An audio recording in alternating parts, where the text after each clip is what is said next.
you're in Braves country.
Drink like me, you can't smoke like me. So don't try and be like me. Let's party together.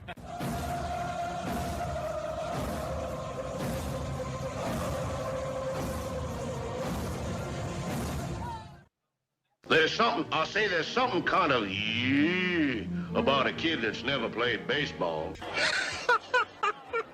We have been hoodwinked, bamboozled, and flat out deceived. Why did you get so drunk? You got drunk. I'm just really exhausted. What's in that cup? Rum and Cokes. Do you have any idea how important this is? We're trying to save the pub cup. Really? This is what you're doing? This is what you're doing?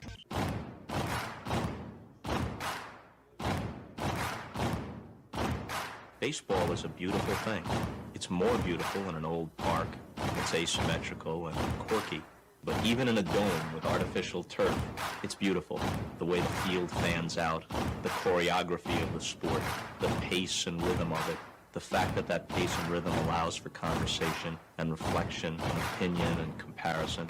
In right field, the crowd is tormenting Strawberries, singing Darryl, Darryl. Little roller up along first, behind the man. It gets through Buckner. Here comes Knight, and the Mets win. And there's a fly ball deep to left. It's on its way. There it goes. And the Yankees are going to the World Series. Aaron Boone. Ground ball stabbed by Folk. He has it. He underhands to first for the first time in 86 years. The Red Sox have won baseball world championship. championship. Can you believe it? It's a pastime, something you do. It's entertainment, something you watch. And it's a shared experience, something you talk about and read about. But you can apply those same three criteria to other things. What makes baseball special is that it's the best game that's ever been devised. Smith corks one into right down the line. It may go. Go crazy, folks. Go crazy. Sure as God made green apples, someday the Chicago Cubs are going to be in the World Series. A little bouncer slowly toward Bryant. He will glove it in front of Rizzo. It's in time. And the Chicago Cubs win the World Series. Cubs win. What a lucky break. The good Lord wants the Cubs to win. How can you not be romantic about baseball? If baseball is about caring, about loyalty and rivalry. Braves fans are on their feet hoping for some kind of a bleeder or a seeing-eye single. Here's the 1-2 pitch.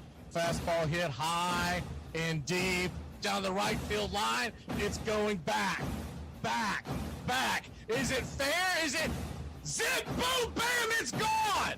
Ram-a-lam, ding dong, a 3-run shot, and your Atlanta Braves have taken a 1-run lead. She's gone, baby! There's a very peaceful thing. It was created and played in pastures and meadows. There's grass, there's outdoors, there's everything that people thought was American and feel about America. You get in a ballpark, and it's the wonder of walking through that dark tunnel and seeing a huge open space where men play the little boy's game.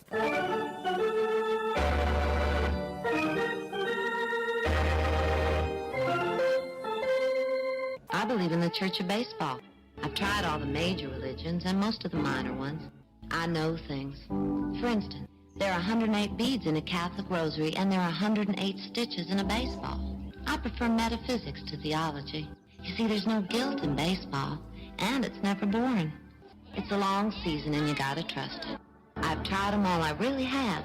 And the only church that truly feeds the soul day in, day out is the Church of Baseball.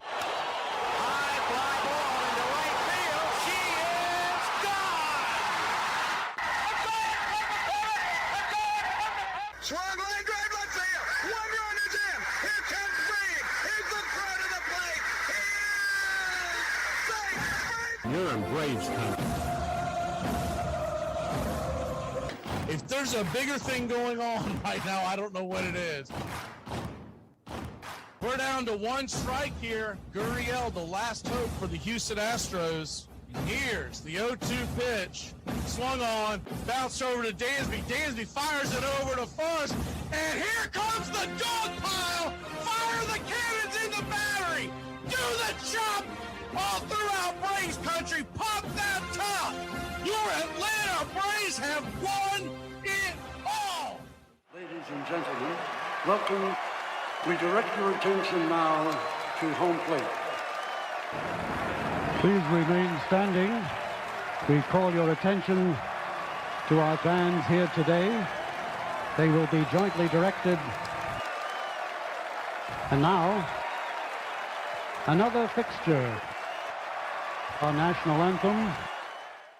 Oh, say can you see by the dawn's early light what so proudly we hailed at the twilight's last gleaming, whose broad stripes and bright stars through the perilous fight o'er the ramparts we once were so gallant.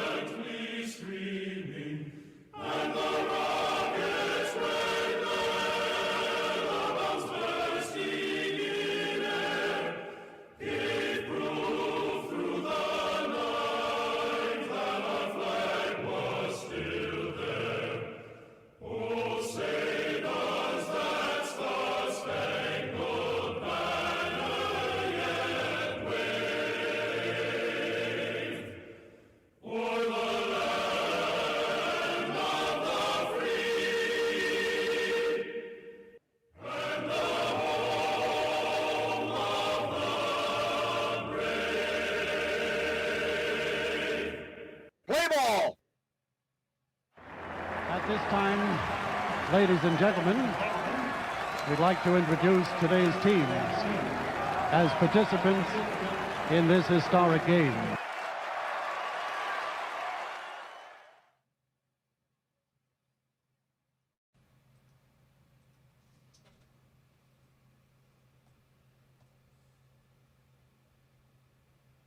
Keep playing like this, we'll be the laughing stock of the league. All right, boys, let's get back to basics. This is a baseball. The object of the game is to keep the baseball within the confines of the... You're in Braves country.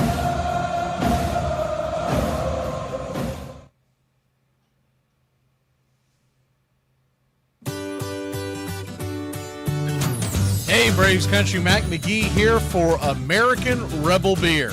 America's patriotic light lager, all natural ingredients. Stand tall, be proud. The perfect beer to celebrate life, liberty, and your pursuit of the American dream.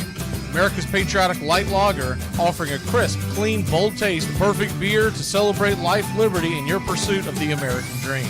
A beer with only 110 calories that tastes like a full-flavored beer and celebrates like freedom.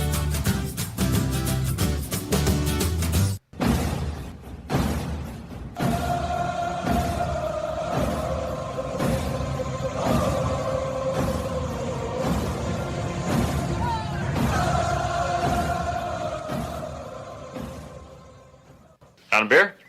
7 o'clock in the morning. Scotch? Hey, howdy, hi, and how the hell are you?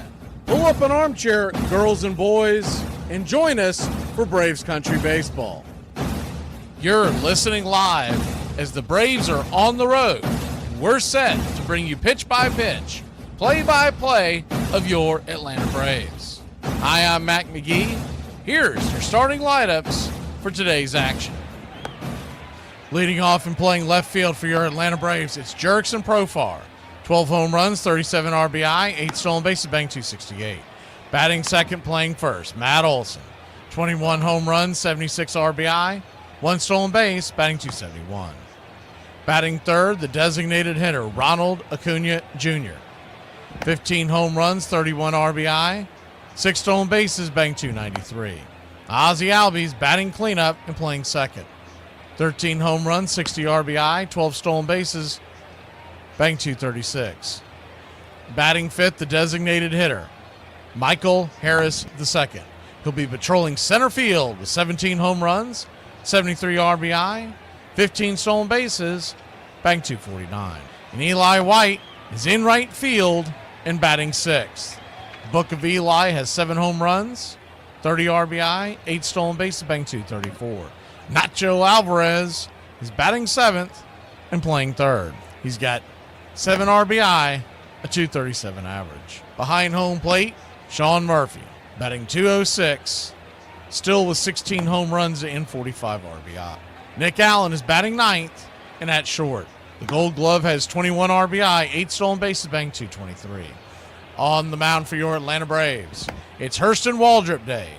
He's 4-0 with a shiny .90 ERA. A .93 whip, 30 innings, 21 hits allowed, 24 strikeouts, 7 walks, no home run served. He'll be going head-to-head with Jesus Luzardo. He's 12-6 with a 4.23 ERA. 1.32 whip, 149 innings, 175 strikeouts, 146 hits allowed, 51 walks, 14 home runs given up. Backing up Luzardo in the bottom of the first inning. Leading off at shortstop, it's Trey Turner. He's got 14 home runs, 64 RBI, 34 stolen bases, batting 300. Kyle Schwarber, the designated hitter, batting second with 49 home runs, 119 RBI, 10 stolen bases, batting 247. Bryce Harper batting third, playing first, 22 home runs, 63 RBI, 11 stolen bases, batting 269. And JT Real Muto is batting cleanup and behind home plate. He has 11 home runs and 47 RBI, 7 stolen bases, batting 268. Alec Boehm batting fifth, playing third, 9 home runs, 51 RBI, 2 stolen bases, batting 280. And Brandon Marsh is in left field and batting sixth, 7 home runs, 29 RBI, 5 stolen bases, batting .267. Nick Castellanos is batting 7th and in right. He's got 16 home runs, 61 RBI, 4 stolen bases, batting .262. And batting 8th and in center field, it's Harrison Bader. 14 home runs, 44 RBI, 10 stolen bases, batting .266. And Bryson Stott is batting 9th, playing second. 9 home runs, 54 RBI, 23 stolen bases, batting .246. Calling balls and strikes behind home plate tonight, it's Carlos Torres. Your first base umpire, Brock Ballou. Second base will be manned by Alfonso Marquez, and down the third base line, it's Lance Barrett. Game time temperatures here. Citizens Bank Park here in Philadelphia, Pennsylvania. Expected to be about 75 degrees with the wind blowing in from right center to left at about 4 miles an hour. Your Atlanta Braves are plus 148 on the money line. The over-under is 9. Our pick to click tonight against Jesus Luzardo and the Philadelphia Phillies. Let's go with the Jerk Store. Jerkson Profar is 3 for 10 lifetime with a home run and 3 RBI. Not great numbers against Luzardo, but not many people have him. He's a pretty tough lefty, but the Braves have gotten to him in the past. A little surprising the way they set the lineup tonight, but we'll get into that as the game goes on. Take your Atlanta Braves behind Herson Waldrop to win this one with a well-pitched game by the youngster, 4-2. Your American Rebel Beer keys to the game tonight. It's pretty simple. How does Herson Waldrop deal with this Phillies lineup? It's one of the best in the league, and it's in a tough environment here on Sunday Night Baseball. I was a little surprised that this is where they decided to place him in the lineup this week. I thought they may skip him on a day or so. This is the cards he has been dealt. We just got to hope for the best. Remember, last time out, he didn't have his best stuff and still was able to keep the Braves in the game. So hopefully tonight he's clicking. He's pulling the string on that splitter, getting some swings and misses, and the bullpen can come through and send us to victory. Quick reminder, the Atlanta Braves are playing a day game on Labor Day. So we'll come on the air about 3:30 tomorrow. First pitch is right at 4:05 Eastern. Because of it being Labor Day, ball game in the middle of the day, we won't do the Braves Country today. I figured most people are going to be relaxing by the pool or wherever you decide to spend your Labor Day. And there won't be a lot of action for people to be able to get on and talk. So what we'll do is we will do the Braves Country today, a mini version of it right before first pitch tomorrow's game. A real quick reminder on the schedule this week. We've got the afternoon game tomorrow, 2 night games against the Cubs. We are planning on doing a doubleheader on Wednesday. Expect to be home around first pitch of the 1 o'clock game, Detroit versus the Mets. I hope to be having the stream up right by first pitch. I might need a few minutes or so to be able to get the lineups down, but we'll get it going early in the game, and we'll bring you Mets versus Tigers. Should be a pretty good ball game, both teams fighting for a playoff spot. Braves are off on Thursday, and then we're at home against Seattle. Doubleheader on Friday. We're doing a split doubleheader there, too. It'll be Chicago Cubs versus Washington, and then we'll do the night game. Saturday game is a night game, and Sunday is an early game, noon Eastern, which is good news for you football fans. You pretty much get the game out of the way before the first big day of the NFL. Put your click in the chat, slap that like, and let's get ready, Braves Country.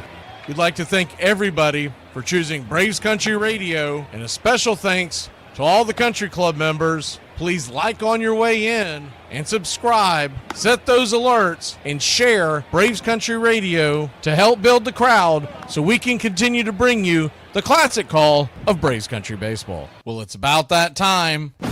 Grab you a cold one. Find you an armchair. Atlanta Braves Baseball right here on Braves Country Radio. Your modern-day superstation is in its 5th season of bringing you pitch-by-pitch, play-by-play of your Atlanta Braves and our one-of-a-kind production. Take us anywhere you go for over 170 Atlanta Braves ball games. Please like and subscribe today. Join the Country Club. Thank you to all the Country Club members. You help support Braves Country Radio. Get this bus moving. Stop. Come back. Too late. Roll call! Yeah, roll call! You're in Braves Country. Good evening, Braves country. To be clear, because I don't want to tell you any falsehoods, my birthday is actually in September. It'll be next week. But what always happens every year is we get together for fantasy football drafts and the very first weekend of college football, because we're all from the South. And you know, college football is one of the kings in the South, along with baseball. So we always celebrate it on one of the days. We do our big drafts and everything on Labor Day weekend, and so that's why I wasn't here. I'll actually be working on my birthday for y'all, because I decided a long time ago when I started doing this, I was like, I'm not going to take them both off, so I don't mind working my birthday, because I'm going to want to know what the hell's going on in the game anyways. So that's why we do it. That's why we weren't here yesterday. But anyways, roll call. Let's get into it, and we will get to crack-a-lacking here on a Sunday night, and hopefully Hurston Waldrop can keep us from getting swept out the building. Good evening, Uncle Charlie, and thank you for the contribution, support on Braves Country Radio. Royal Pita, all the admins. Probably won't see you in order, but I do want to thank y'all for all y'all do. Jason Up and Adams, Country Club member, C Height.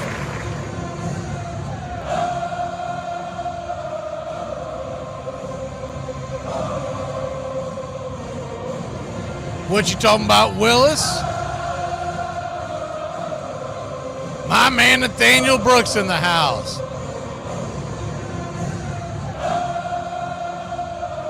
David Maycomer, or Muckomer, I'm not sure how you pronounce it. David Maycomer, may not Comer. You never know.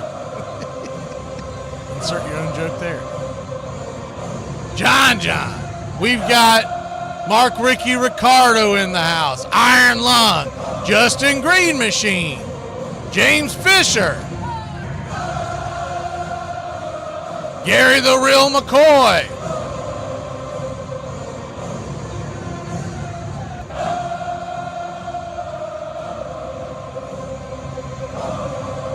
Mark Ricky Ricardo. Lucy, he's home.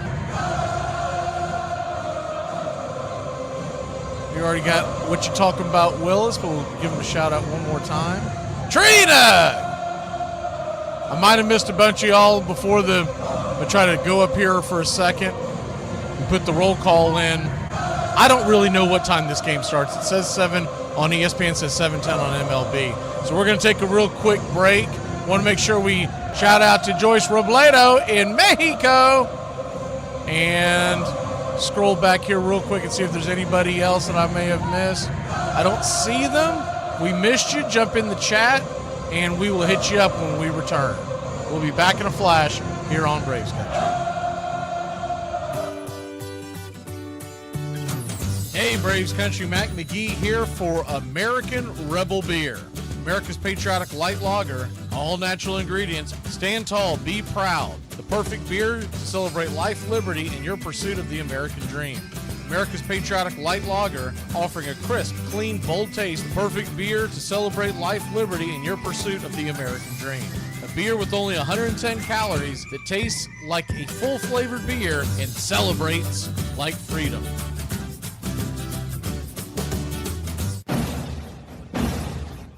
Hey, Braves Country, this is Mac McGee with Braves Country Radio. We are bringing you pitch by pitch, play-by-play of your Atlanta Braves all year long. Join the Country Club today. Help support Braves Country Radio. Join the Country Club today. It helps us bring you more of the game we all love. Braves Country Radio, your home for the classic call of Braves Country Baseball.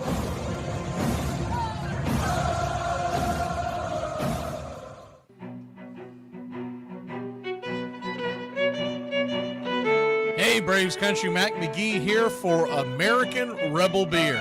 From the mountains to the prairies to your pint glass with white foam, we're bringing back beer with a backbone. All that matters in our brew is taste and a touch of American excellence. American Rebel beer, born in the USA.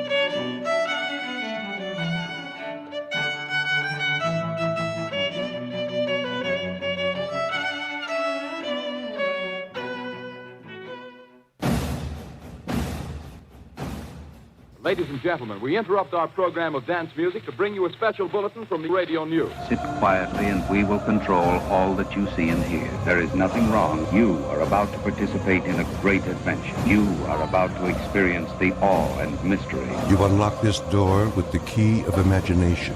Beyond it is another dimension, a dimension of sound, a dimension of sight, a dimension of mind. You're moving into a land of both things and ideas. You've just crossed over into Adventures in Time and Space. We offer you Braves Country Radio, your home for the classic call of Braves Country Baseball. Hi, folks. Join us now for another Braves ball game. Yes, sir. This is the one we've been waiting for. This is it. This makes you feel like it's spring and baseball. No more measles and free tickets to the circus. You're in Braves country.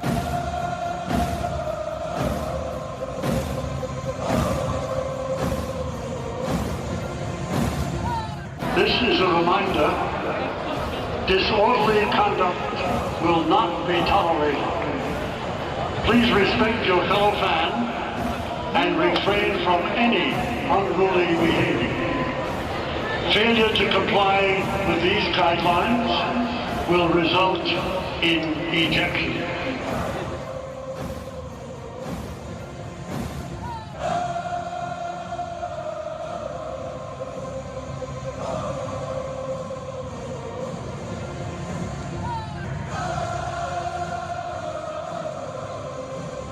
We got on this team as a bunch of and a booger-eating moron. That booger-eating spaz make me want to puke.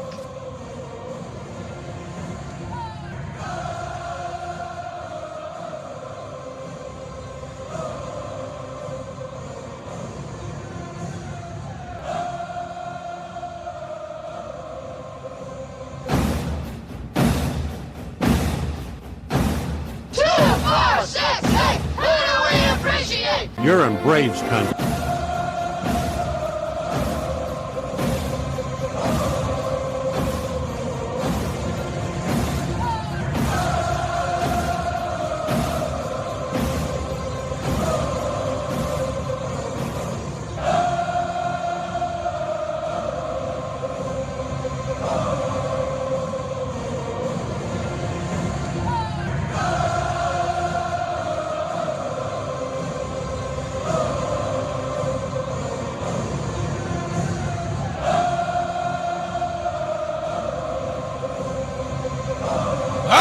Braves country. Justin Green Machine, we sees you.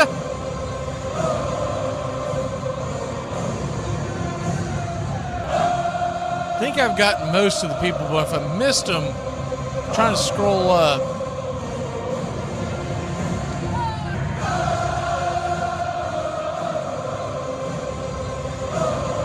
We got John and Peter. There's Everybody Loves Raymond. Lovelace, John. Get John, man. I can tell you one thing. Shakir better be good this year. I got stuck with him in too many drafts this weekend. He wasn't one of my first picks, he's one of my depth guys, but I'm like, man, how does it always end up that he's here? I think they were scared off by the questionable tag. Hey, where's Brian? Huh? Is he hiding? How about them Knowles, baby? Them boys went down to the briar patch and got jammered.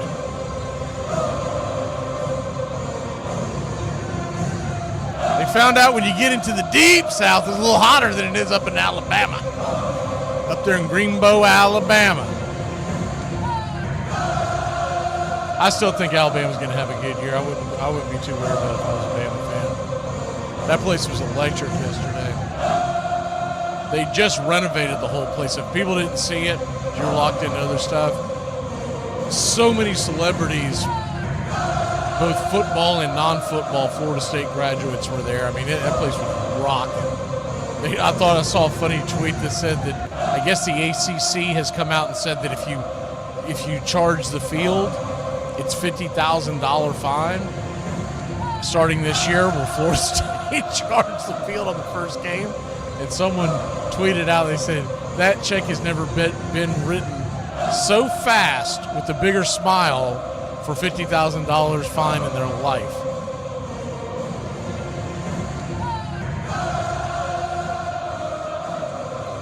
Atlanta Braves getting set for pitch-by-pitch, play-by-play.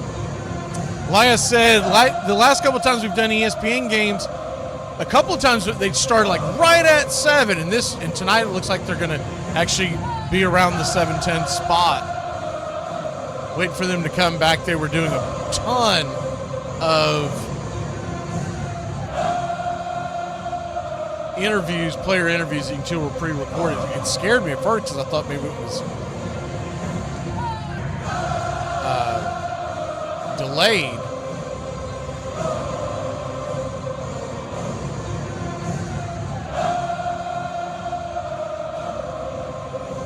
But evidently it was not.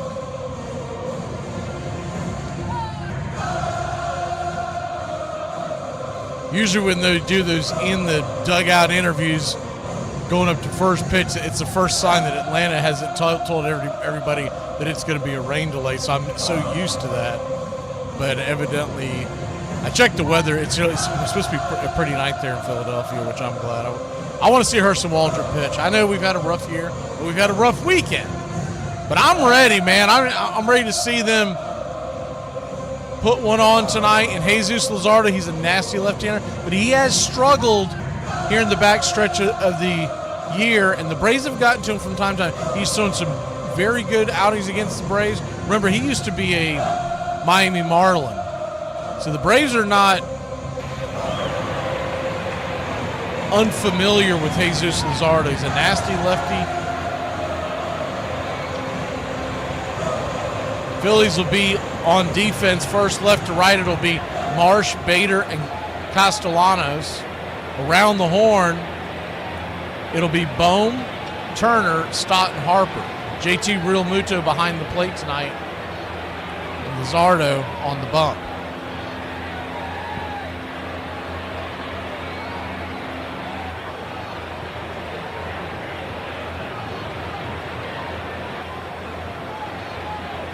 And we'll put that on the screen one last time where the season ends with the Phillies. Final series. Final game of the season series. Braves trail 8-4, so obviously we will not win the season series, but we want to win the game tonight. Philly in their red pinstripe, white pants, white top to bottom. Phillies across the chest in red.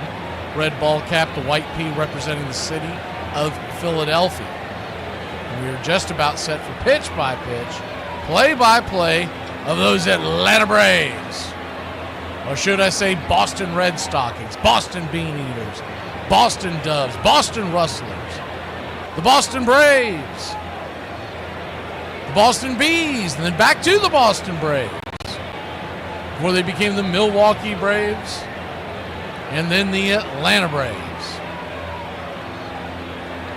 And now, since 2021, they have become the beloved Braves Country Radio Braves.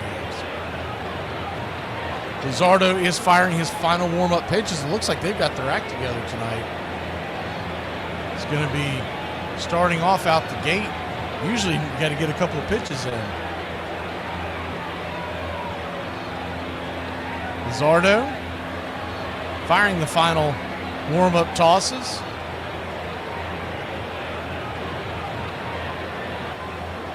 You're just about set as Jurickson Profar coming to the plate. He'll lead it off for Atlanta. Profar, Olsen, and Acuna to start the inning off. If anybody reaches, Ozzie and Michael. First pitch is on the way, and yes, sir! It is baseball time in Braves country. First pitch on the way is right there for a strike. It's 0-1. The 0-1. Swing, so this is a foul. Back out of play.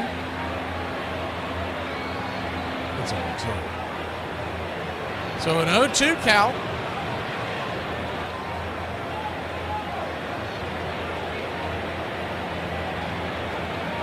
Brings it. Swing and a miss, strike 3. Got him. 1 away.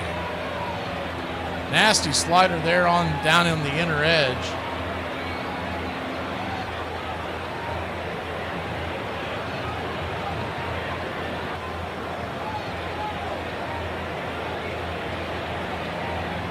Nothing, your score. Lefty-lefty matchup now. Matt Olson, the batter. First pitch on the way. 97 right there at the knees. It's 0-1. We may be a touch behind. There's nothing I can do about it because the ESPN games are always like that. The 0-1. Swing, chops it. Over to second. 4-3 on the putout. Easy out. 2 down.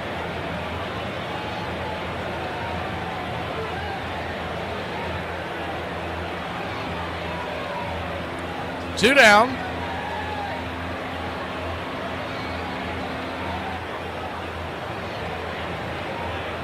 Ron Acuna Jr., your batter. Designated hitter tonight. Ozuna with the night off. First pitch on the way. 98 miles an hour. Up top. It's 1-0.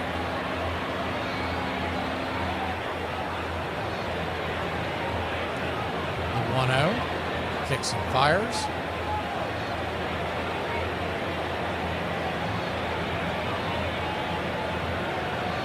Two and 0. So a 2-0 count.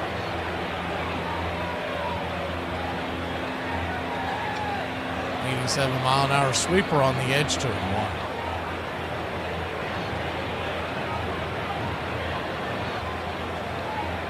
The 2-1 in the dirt. Ball 3, 3-1. 3-1 count. Nothing, your score.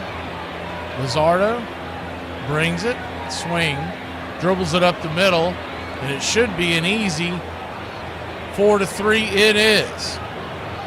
Plenty of time for Stott as Acuna jogs down the line, and that'll end the inning. Braves go down in order. We'll be back in a flash here on Braves Country. Easy sport was football. What was the hard? Baseball. That ball does some things to you, bro. Any sport that you could fail 7 out of 10 times and become great, that's a hard sport. Right. Down the left field line. Is it enough? Gone! There it is! 62! Can't make a foul ball fair by moving the baseline. It's just not in the rules. More than that, it'd mean we were lying to all your teammates, too. When a lie starts, it involves everyone. You understand.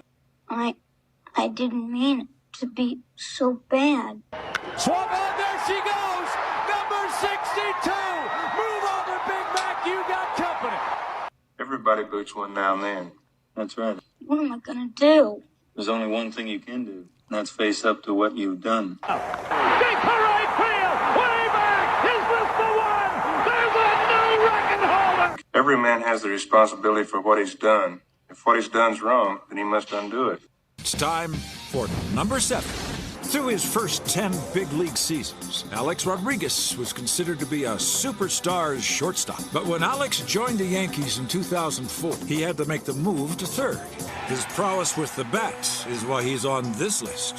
His skill set at the plate is pretty much unmatched in the big leagues. I mean, he hits for power, he hits for average, he drives guys in. Since he moved to third, A-Rod has led the league in slugging percentage 3 times and captured 2 MVP awards.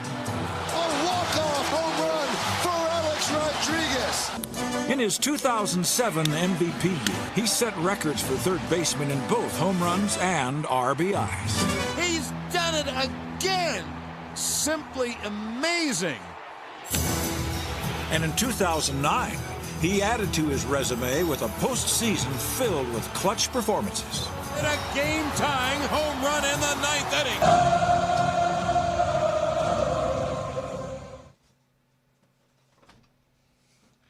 Welcome back, Hurston Waldrop. Heading out there on the hill.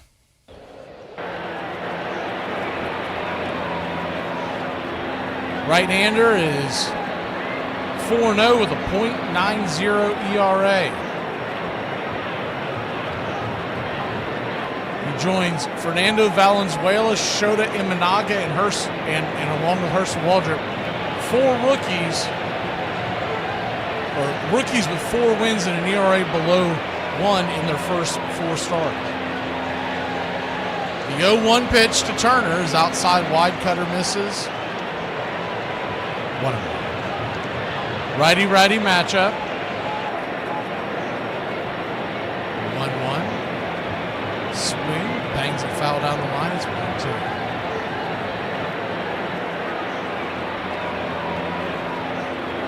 1-2 count.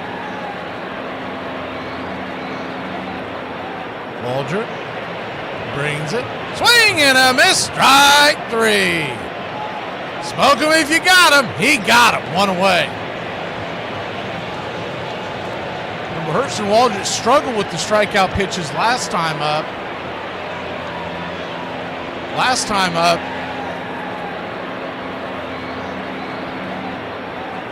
time out, he was only able to get 2 strikeouts, and though he was able to fight through the outing, it looks to be a little crisper today so far. First pitch on the way to Kyle Schwarber is inside for a ball. It's 1-0. We'll find out early because this is one of the best lineups in all of baseball. 1-0, swing, bangs it back foul. It's 1-0. Kyle Schwarber hit 4 home runs the other night, so look out. Hot coffee coming in.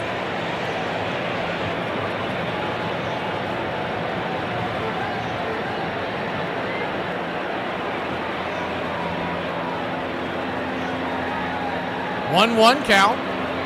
Brings it. Swing. Chops it down the first base line, but foul.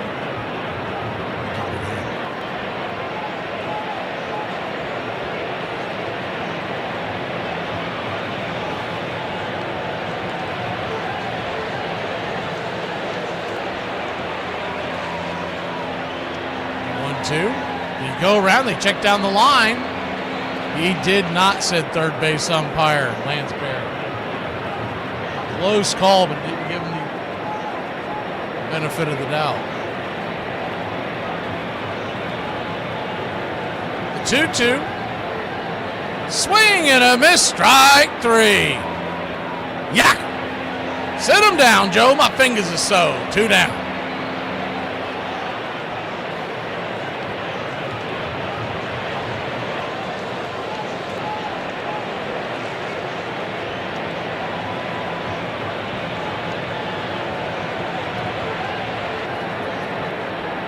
Righty-lefty matchup with Bryce Harper on the hill, on the plate.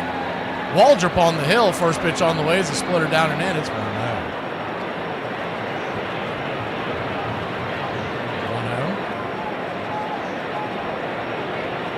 1-0. Swing, rifles it back foul. 1-1 count.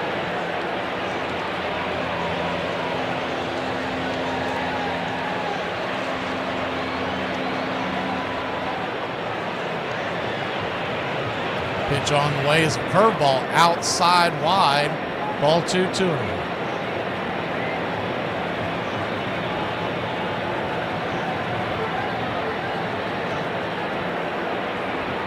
The 2-1 pitch. Drops a splitter right there. 2-2. That was a knee buckler. Harper was bending out of the way like he thought it was going inside. And it dropped right there in the middle of the plate. The 2-2 count. 93 misses high, cutter. Full count.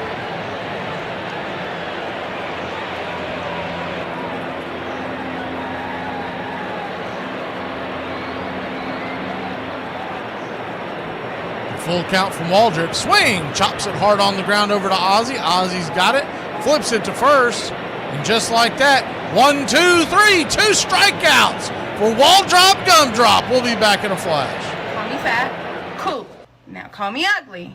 You're lying. You're stressed. You're trying to find things to say. What the hell is a sundress and why are men so obsessed with it, man? I don't understand it. Because literally all I ever see is, can't wait for sundress season, can't wait for sundress season. Girl, what the hell is a sundress? I like a bit of fashion here and there, but I genuinely don't know what a sundress is. This is the career of Pete Rose. He got the nickname Charlie Hustle after he sprinted to first after drawing a walk in a spring training game. Mickey Mantle claims he got it after trying to climb a fence to catch a home run that was 100 feet over his head. In 1965, he led the league with 209 hits. It was the first of 10 seasons he would finish with 200-plus hits. That same season, he batted .312. This was also the start of 9 consecutive seasons of hitting 300 or better. In 1968, he won his first batting title. In 1973, he led the league in hits and batting average, which led to him winning his first and only MVP award. He was an integral part of the Big Red Machine, including both their World Series runs in 1975 and 1976. The 1976 club remains the only team since the expansion of the playoffs in 1969 to go undefeated. On April 29, 1978, he had arguably the best game of his career, going 5 for 6 and hitting 3 home runs off of 3 different pitchers. 6 days later, he became the 13th player in history to reach the 3,000 hit milestone. That same season, he would go on a tear,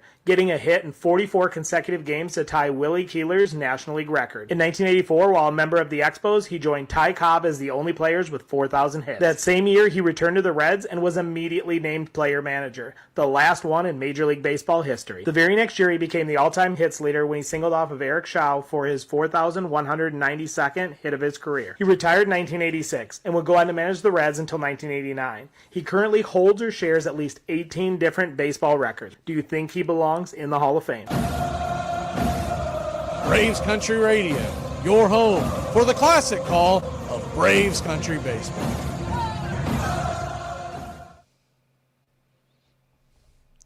Welcome back, Braves Country Radio.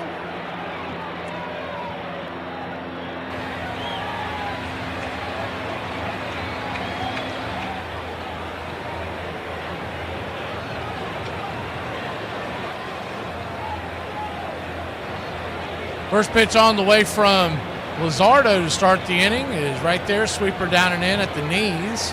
The Ozzie Albies, it's 0-1. Lefty-righty matchup. The 0-1 pops it up. High. Just past first base side. Bryce Harper will make the catch there in shallow right field. One away.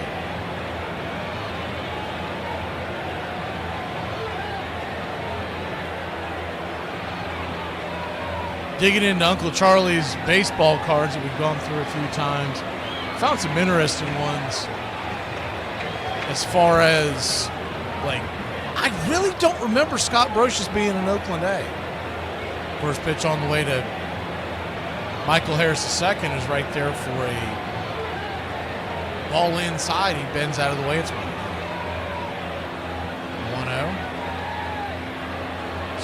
Right there, 96 miles an hour.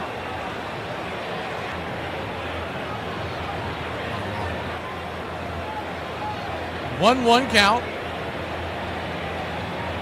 Outside wide, 97 miles an hour.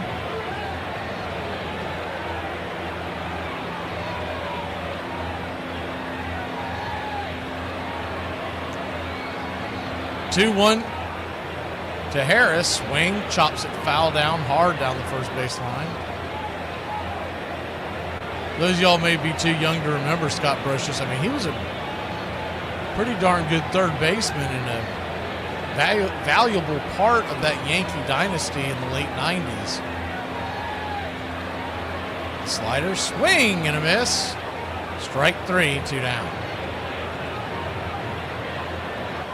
He won the Gold Glove in 99 and the World Series MVP in 98 when they beat the Padres. Near a lot of people believe the Braves should have been able to get into and get that. They couldn't hit Kevin Brown in that NLCS against San Diego. First pitch on the way is right there at the knees. Eli White. It's 0-1. It surprised me too to look him up because he was only an All-Star one time. I would have thought that he would make it a few times. The 0-1 sweeper, swing and a miss on it too. Yeah, he was with the A's from 91 to 97. I knew he came over from somewhere, but I didn't remember it was Oakland. Played for about 11 years in Major Leagues. The 0-2. Check swing. Did he go around? He did not.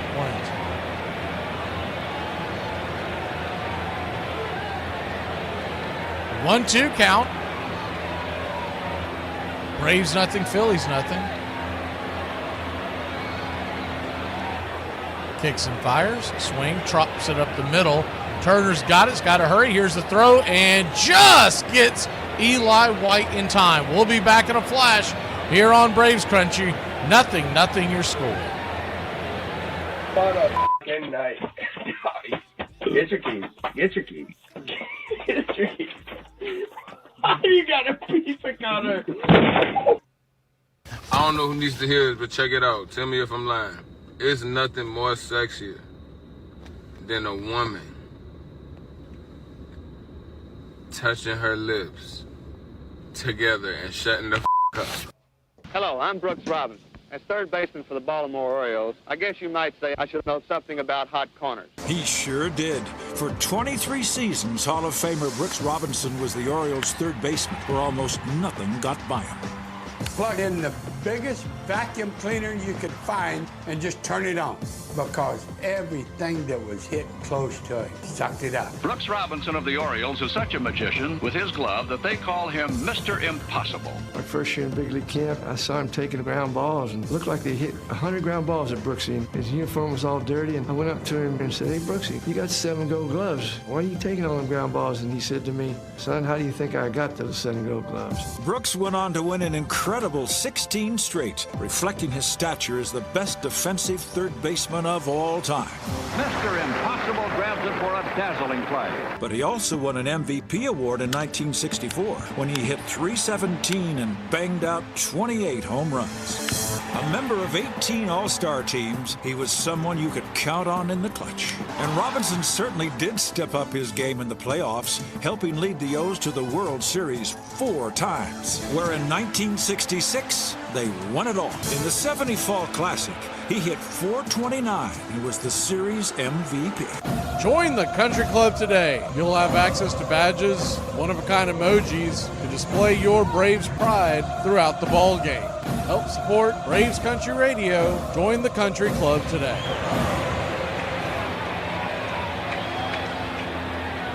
Welcome back.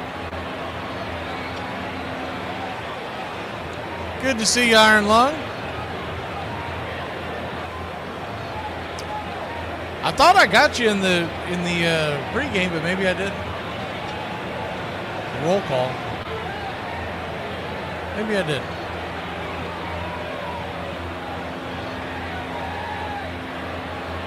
Hurston Waldrop goes back to work. First pitch on the way is a 95-mile-an-hour fastball inside. Misses. It's 1-0.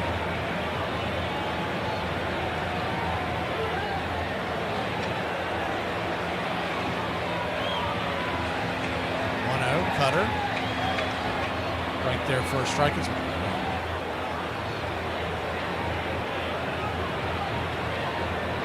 1-1 count.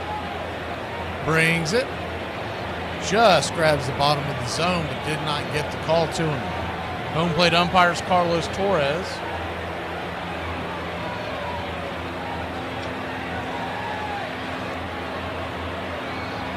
The 2-1. Swing, lifts it. High and deep into right field. Eli at the back, so used to Rama being back there. He'll make the catch in the wall. Looked like he lost it for a second. Threw his hands out like, I don't know where it is, and then found it. Yeah, that's exactly what happened. The sun's starting to set. We're really at the dusk phase, and the way the lights are shining into the field off of the light blue sky, with the sunset hitting the clouds, it must have just blended in.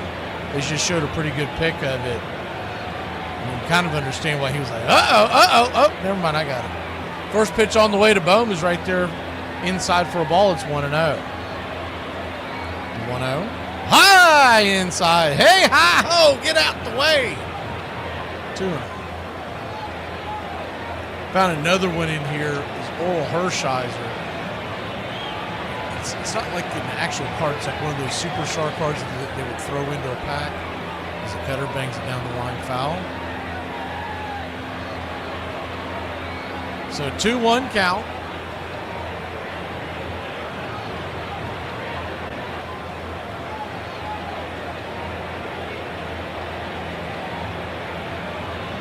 Pitch on the way, swing, fouls it away.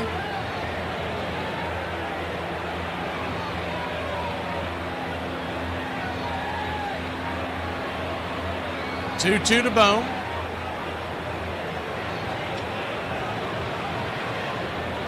Pitch swung on, chops over towards short.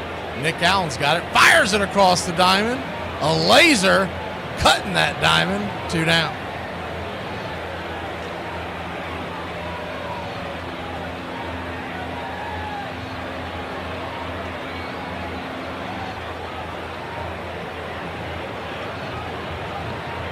Two up, 2 down.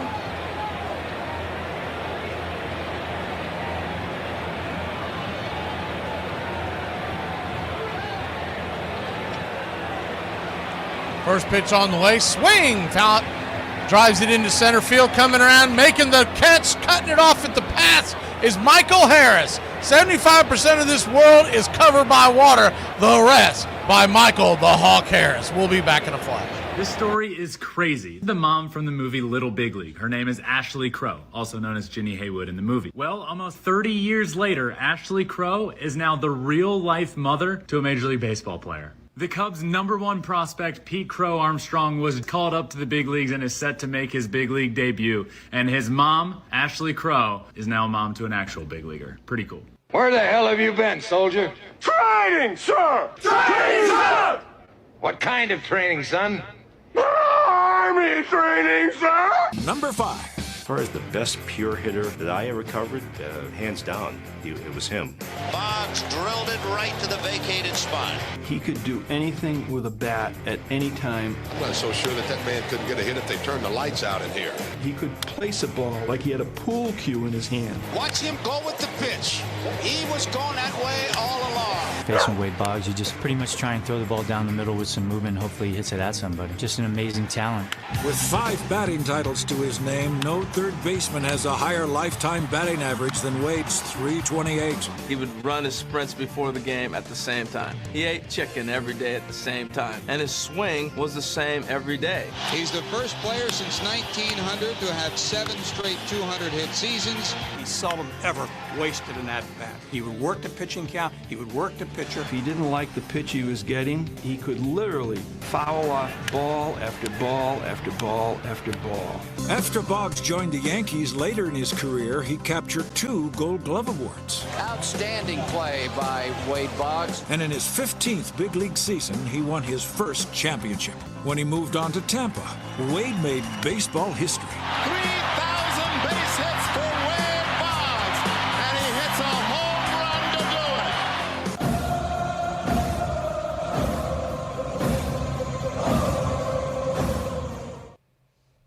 Welcome back.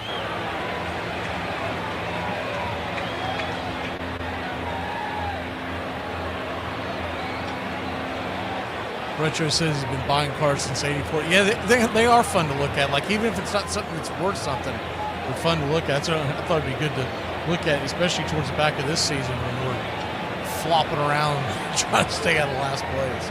First pitch on the way, start the inning, pops it up. Can of corn. First base foul side. Harper's got it. 1 pitch, 1 out. Nacho dumped in some cheese on the way. Next one, Oral Hershiser, and it's funny because they put the Rising Superstar thing on this card, and it was the 1988 season. For those of y'all who may not remember Hershiser in 1988, that was the year that not only did they win the World Series, and he was the MVP, but that was also the year that he had that incredible scoreless streak that went into the '89 season. First pitch on the way is down inside to Sean Murphy. It's 1-0. Sean Murphy got it from the right side of the plate. He will not be winning the MVP this year. 1-0. Inside, ball 2-2. He won the World Series MVP in '88. Trying to pull up the stats here.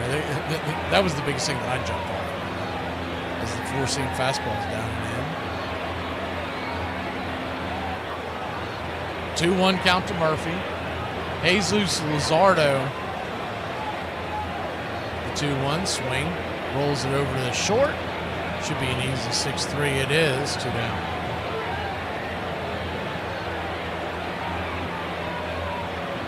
What you'll get from Luzardo, he's got a plethora of pitches. He's pretty much a kitchen sink guy. Four-seam fastball 35% of the time, and the sweeper 29. Changeup 17, sinker 10, and the slider 9% of the time. And he does have a curveball and a cutter that's more show-me pitches than anything else. But he has bounced back and forth his entire career, in which, depending on the season, what pitches he uses. But those are the ones he's been using predominantly this year. Changeup down and in. 1-1 to Nick Allen. But Hershiser, with three-time All-Star from 87 to 89, that's why that little card was made, because he had made the All-Star team the year before. 1-2. Lefty-righty matchup. He won the Silver Slugger Award back when pitchers could win it in 93, and the Gold Glove in 88. Of course, Greg Maddux started hogging them up in the 90s. 1-2 sweeper in the dirt, and that's it. Nick Allen goes down on strikes. We'll be back in a flash here on Braves Country. 0-0 your score. Hey, Braves Country, this is Mac McGee with Braves Country Radio. We are bringing you pitch by pitch, play-by-play of your Atlanta Braves all year long. Braves Country Radio, your home for the classic call of Braves Country Baseball. Whenever you went into Atlanta, you knew you were going to play the Braves, but you knew you had to deal with Chipper Jones every night. A dangerous hitter in any situation. Anytime you got an opportunity to face him, you know you better step your game up and bring your A game. Any little mistake, he makes you pay for it. Goodbye, home run. Chipper Jones has got 2 on the night. He's that guy that can just wake up, roll out of bed, walk out on the baseball field and hit 3 doubles. That ball was crushed. It just seems to come really easy for him. Chipper Jones has posted some amazing numbers in his lifetime, and he did so from both sides of the plate. Chipper Jones is one of the great switch hitters ever to play this game. Jones, a switch hitter, has one of the most beautiful swings in baseball. When he broke in, he reminded me of one guy, Mickey Mantle. Very intelligent hitter. The same guy, both sides of the plate. Exactly the same guy. It was amazing. That's why Chipper Jones is an MVP. He can do it from both sides of the plate. Got 30 home runs and 100 RBIs. Does it year in and year out. Chipper's got his eye on the ball the whole way. Finds a way to get on that ball day in and day out. He gets great power with a compact swing. That's what makes him special. He's been Mr. Consistent. He's been the face of our franchise. He was the overall #1 draft pick in 1990, and starting with his rookie season 5 years later, he played a huge role in the Braves' success. The team of the 90s has its world championship. Jones has won a batting title and an MVP award. His 11 postseason appearances are the most of anyone on our list. Chipper Jones is the greatest Atlanta Brave player of all time. There's a handful of guys in the game that you can look at them and tell that they were made to play baseball. He's one of them.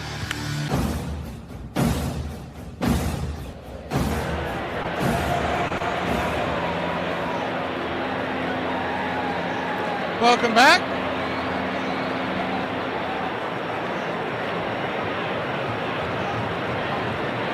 Atlanta Braves, Philadelphia Phillies, 0-0 your score. We head to the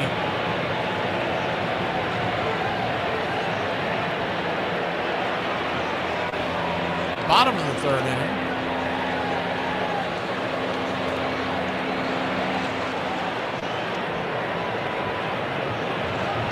Seven, 8, 9 batters due up for the Philadelphia Phillies. Castellanos leads it off, followed by Bader and Stock. First pitch on the way is a cutter in the dirt. It's flips it up there. Ball 2, 2-0. 2-0 count. Swing and a miss. 2-1.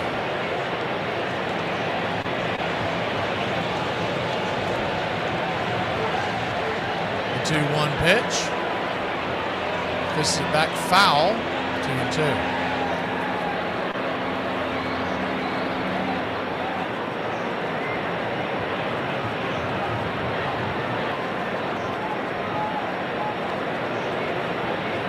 Y'all remember, Oral Hershiser was on that 95 team that we faced in the World Series, and they had a good team. And people overlooked that Cleveland team. It's a shame they never won one, because that was a great squad. They probably were the best team on the field in '97. They just couldn't get it through. 3-2 in the dirt, ball 4, and Castellanos will head to first, a leadoff walk for the Phillies. If it weren't for Eric Gregg, that sorry sack was. The Braves would have been in that World Series. His 15-foot strike zone for Levon Hernandez. First pitch on the way, chops it over towards the mound, and it's going to go off the glove of Waldrop, and that'll be an E1. He was trying to scoop it, I think, as opposed to just getting everything under control, making sure he got that one out. He was trying to hurry it. He was never going to get the runner heading down to second. And yeah, that's what happened. He was looking before he had it. So it'll be an E1, just snow-coned out of his glove.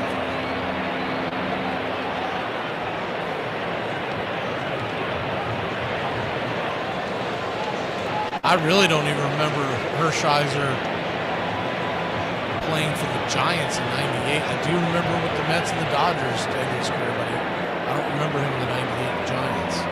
Because I don't think that was a very good team, so I guess it shouldn't have.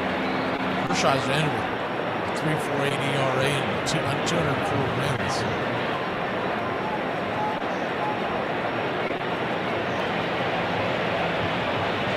Bryson stopped the batter, righty-lefty matchup.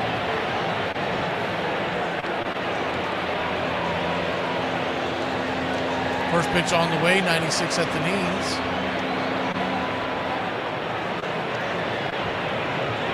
Called low. Not sure about that one. It's 1-0. Hershiser is not in the Hall of Fame. If he had those numbers in today's game, they would punch his ticket to Cooperstown within the first or second year.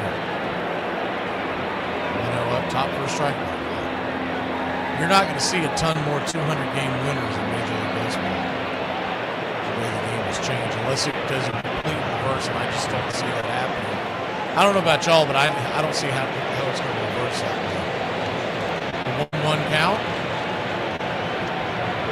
Swing. Dribbles it foul. It's 1-2. Waldrop could use a strikeout here, but a double play be perfect. You got the top of the order looming on deck.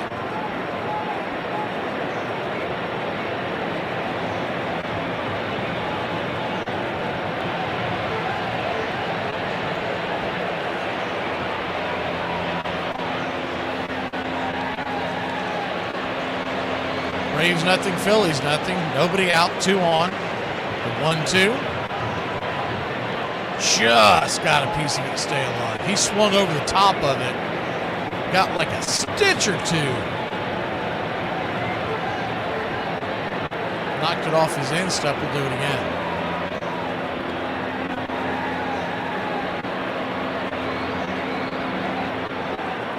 The 1-2 count.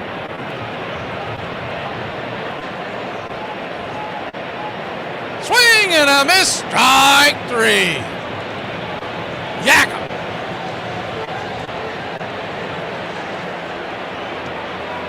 One away.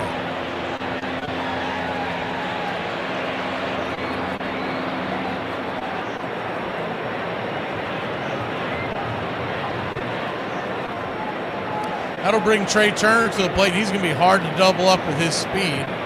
But runners at first and second, 1 out. Double play depth. First pitch on the way. Splitter out wide. It's 1-0. Turner struck out his first time up. If you don't get the double play, you've got the left-handed bats of Schwarber and Harper standing on deck against Waldrop. inside 96. Ball 2-2. 2-0 count.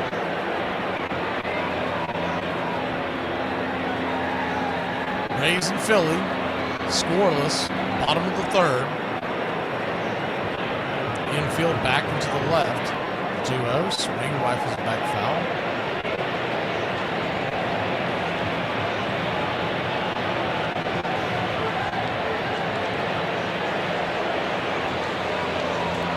That bat got a piece of Sean Murphy's face mask.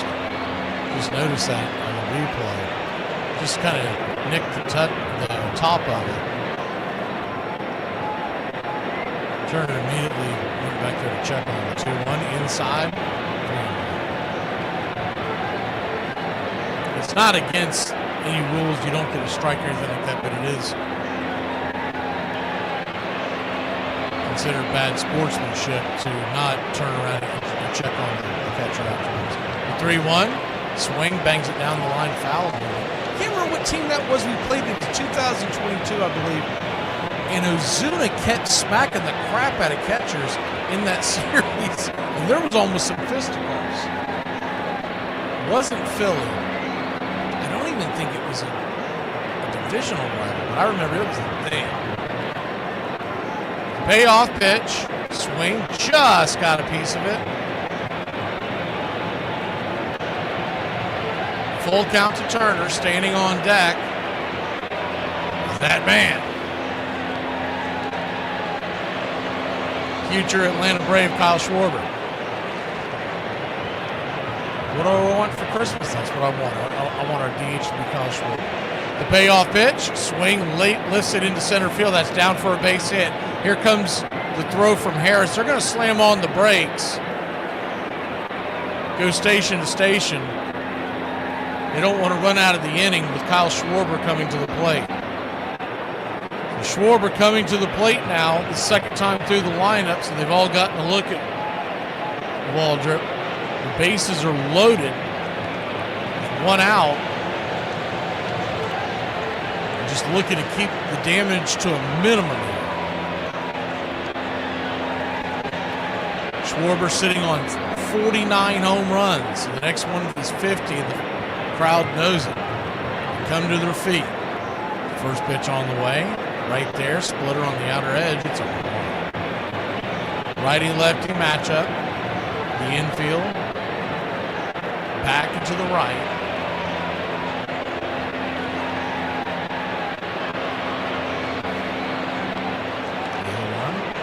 Inside when they go around, they check down the line. Third base umpire Lance Barrett says no dice. Now he is a double play waiting to happen if you can get him to hit it on the ground. He doesn't hit it on the ground a lot. It's one of the reasons why he's got 49 home runs. If you get him to roll over on one, splitter, swing, bangs it foul down the first base line. It's 1-2. You get him to roll over on one, he does not run well. It's one of the reasons why he is a designated hitter. He's not Ozuna slow, but he doesn't have the wheels of a typical ex-outfielder. 1-2 count.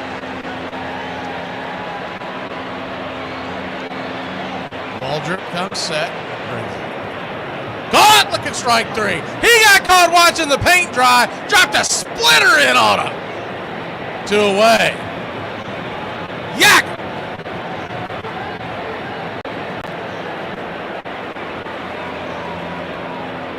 Hardy, har, strike three. And now there's 2 outs, but you're not out of the woods yet. Bryce Harper stands at the plate. First pitch on the way. Swing and a miss. Came out of his gold shoes on that one. He wanted to hit 2 home runs with that swing. It's 0-1.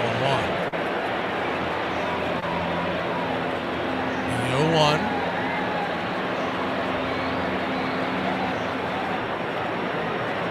Waldrop brings it. Swing and a miss. Another splitter. It's 0-2. Do you go to the well one more time, or do you try to straighten it up, maybe out of the zone, and then drop back to it? No 2 count. They set up. Here's the pitch. Swing, rips it up the middle, right to Nick Allen. He'll step on second base, and that'll end the inning. So what a great job by the rookie. We'll be back in a flash here on Braves Country. Now you have to understand that in those days in the South, a lot of things were still taboo. Certain people were not to mix. So Benjamin and I had to meet in secret. Oh, we knew if any of the bigots in town found out about us, there'd be a terrible scandal. And then one day I had to make a decision. Benjamin invited me to our senior prom. I didn't know what to do. Should I go out with this boy I really cared for? Or should I bow to the pressures of an unjust society? What did you do? I walked into that gymnasium on Benjamin's arm. Heads turned, jaws dropped. I didn't care. I had followed my heart, and I've never regretted it. And it's terrible to think that the two of you were almost kept apart just because Benjamin was black. Black? Benjamin wasn't black. I went to my senior prom with a Yankee. George Brett, the best hitter in the American League. Wow, that man was out of doubt best contact power hitter there was. George Brett was a wizard with the bat. He used the entire field. He could hit the ball as hard as anybody. Brett lines it for left field. When we go to Kansas City, I was like, please don't pitch to this guy, because I don't feel like running all over the place. You know he was going to just tear that wall up. When Brett finished his 21-year career with 1,119 extra base hits, he had more than any other third baseman. Ran hard, played hard. What a play by Brett. His all-around hustle, it was contagious. He's off for the races. Because he led by example, it made us do the same thing. I always felt comfortable. I didn't care who was pitching. I don't care how much success he had against me in the past, and just try to put myself in a position to do something special. Brett was named the AL MVP in 1980 after flirting with the 400 mark late into September. He knew how to play the game. George Brett has his 3,000th hit. He lived for the moment. The Kansas City Royals are the 1985 World Champions.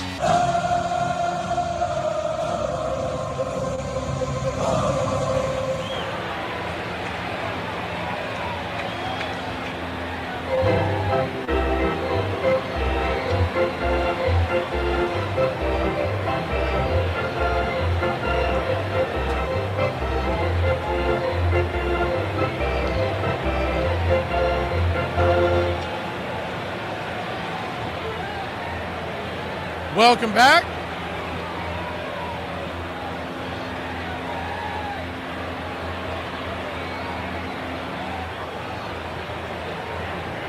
How can I be in front of y'all? I'm catching off the same TV all the time. What are y'all streaming yours on? First pitch on the way is a fastball high and out of the zone. Makes one after that, misses his ball 2-2-0. So a 2-0 count. Lefty-righty matchup. 96 miles an hour, down and in. 3-0. Fish Sammy. Grilled sausage dogs. 3-0. Just got the inner track, 95 mile an hour. Grabbing the corner. It's 1.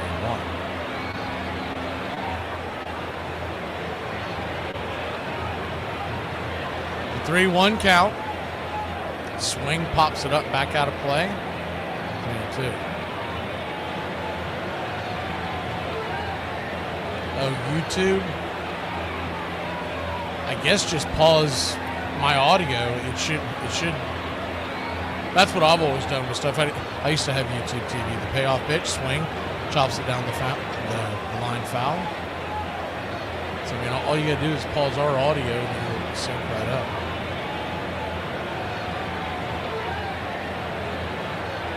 I'm having to stream off the app because obviously they don't have this on MLB tonight. The payoff pitch, swing, fouls it straight back. We'll do it again. The worst is when I'm doing the World Series, and however I've gotten Fox in the past, I've always been well behind the 3D, so I have to rabbit ear. It's an adventure because you lose that from time to time. The payoff pitch, swing, lifts it high into center, drifting back, making the easy catch in center field is Harrison Bader. What away. 0-0 your score if you're just joining us. Herson Waldrop danced out of danger in a big way in the third inning. The bases were juiced, and in succession, he got Turner, Schwarber, and Harper out. The top of their order. First pitch to Olsen was down, misses for a ball. It's 1-0, the 1-0. Outside wide ball, 2-2 inning. Last night, or yesterday afternoon, we were doing the drafts and everything, so I had the Florida State game on ESPN as the pitch misses high and out of the zone to him.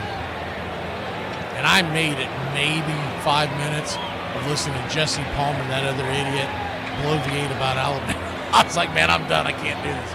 3-0 right there, 3-1. So I had to try to find their radio network. I found the app, but the app, I could only get it off my old phone. Their new app doesn't work. It's 3-1. Swing, fouls it back 3-2. Either that or it had a bug, and for whatever reason, my newer phone would pick it up. So I've got this old phone that has the old app on it. I'm playing it off of it. But they're so far in front, and I can't pause the app because it doesn't have that capability like YouTube does. That is the payoff pitch. Swing. Fouls it down the line. We'll do it again. And we're watching the game on the ESPN app, the new one that they launched. You don't have pausing ability on that. So because I'm on the radio version, the radio audio, I'm about 10 to 15 seconds in front of every play. So I know what's going to happen before I see it on the screen, but I couldn't listen to the ESPN broadcast of the payoff pitch. Swing and a miss, strike 3, changeup, got him. 2 down. So you can imagine the eye rolls I got for the others. I was like, man, I can't listen to it, man. I cannot listen to them. I'm going to have to listen to the radio call, and I'm just going to have to realize I know what's coming, and then I'll see how it unfolded in front of me. And honestly, it wasn't that bad until we started coughing up points. First pitch on the way was a 4-seam fastball. Sizzled it back to the backstop. It's 1-1.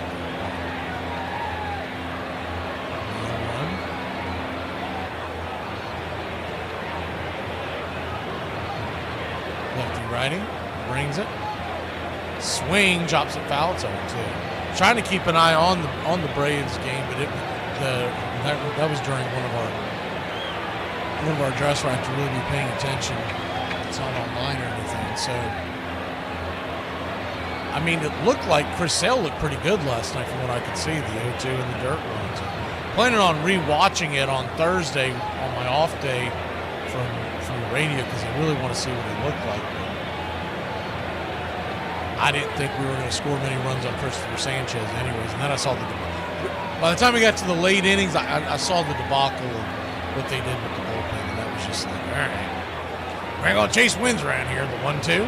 Swing, sizzle up the middle. Grabbed by Luzardo. He'll flip it to first. That was a good defensive play by Luzardo. That was impressive.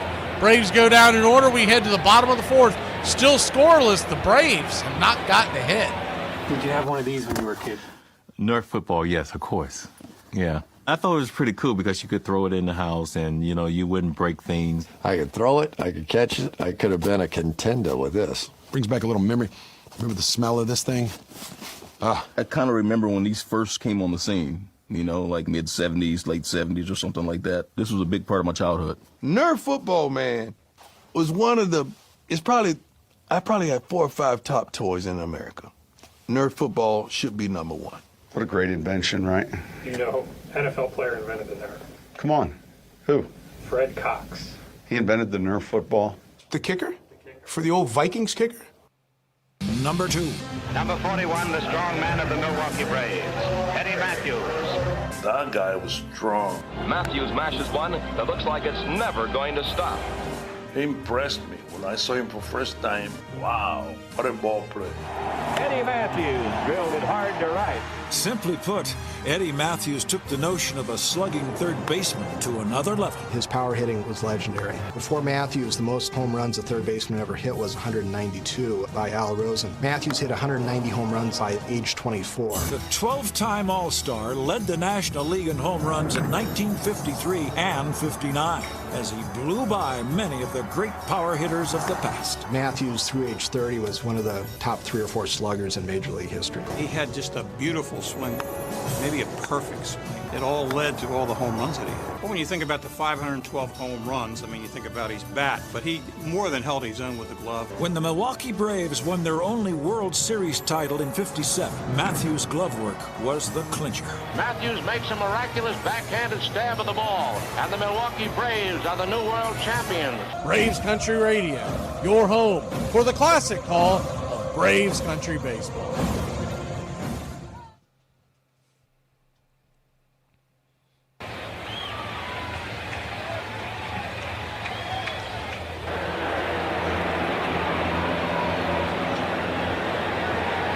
Welcome back.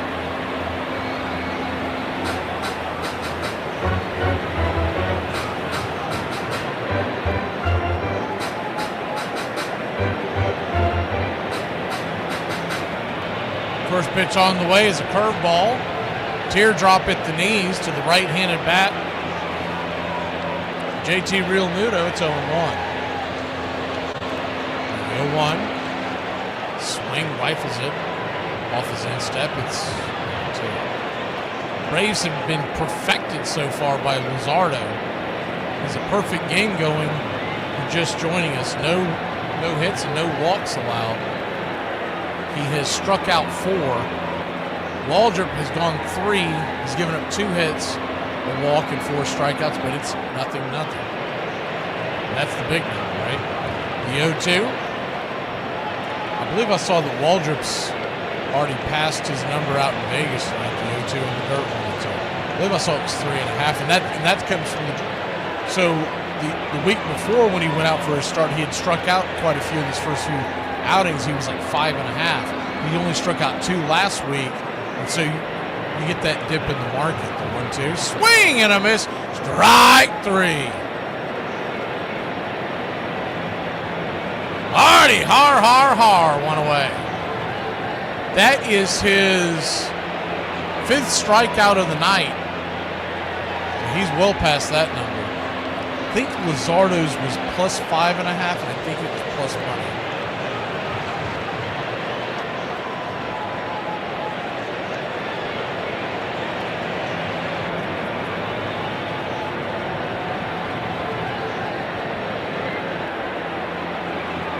First pitch is a swing and a miss by Bohm. It's 0-1. Righty-righty matchup, the 0-1. Check swing, did he go around? He did. Home plate umpire Carlos Torres did not even look for a peel down. He rang him up. It's 0-2. Alec Bohm, well, if you don't say it now, when are you going to say it? He never touched home plate on that Sunday night game. The 0-2. Check swing went around.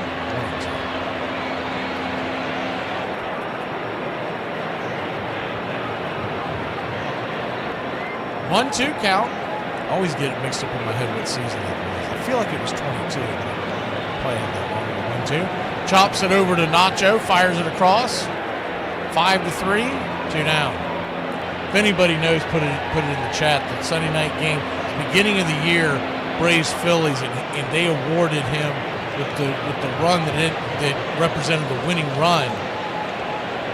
It was a play at the plate. He never touched home plate. His foot bounced, went over the plate, and he got tagged, and they upheld the call. And you saw it from many angles. He never touched the plate. That's why I didn't do it tonight, but I normally, when I answer his name, give his name in the lineup, I mention that he still hasn't touched home plate. 1-0 swing, that ball's belted. High and deep, is it going to stay? Going back on the track, it's gone. Solo shot by Brandon Marsh, and Phillies taking a 1-0 lead. It looked like it was going, but Eli White got to the wall, and I thought maybe he was going to luck out and have some room there, but no dice. 372 feet over the right field wall, 98 miles an hour off the bat. It was launched. They're showing a 37-degree angle. I don't know if that's accurate. But anyways, it definitely got some air on it. Wasn't the hardest hit ball, but he got it up. And that's all you needed, especially with that short porch of this popcorn stand. First pitch on the way to Nick Castellanos. He swung on and banged foul. It's 0-1. He walked his first time up.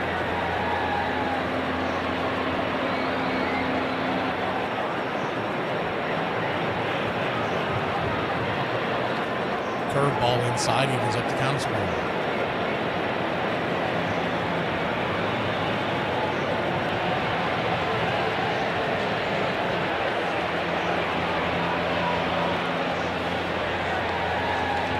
Slider knocks it foul, 1-2. That pitch, they keep re-showing it. It looked like that was a cement mixer type cutter. It never really had any movement to it, and it went over the plate about knee high. I mean, you could have put it on a tee, and it wouldn't have been as nice. So a 2-2 count.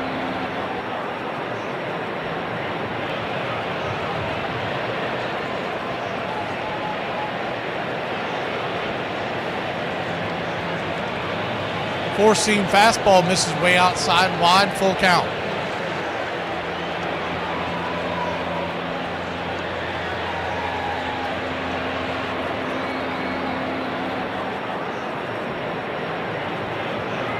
Splitter, bang down the line, foul.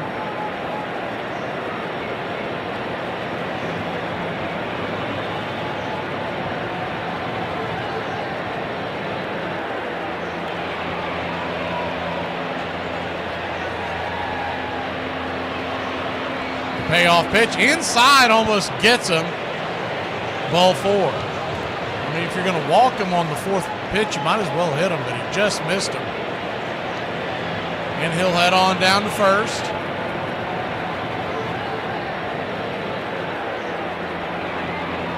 One on, 2 outs.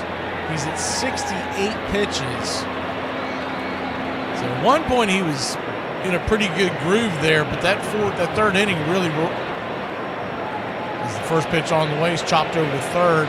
Short hopper into the glove of Nacho. He'll fire it across to Olsen. That'll end the inning. So after the long at bat to work aboard, Bader says, "Nah, we're going to get out of here. We'll be back in a flash."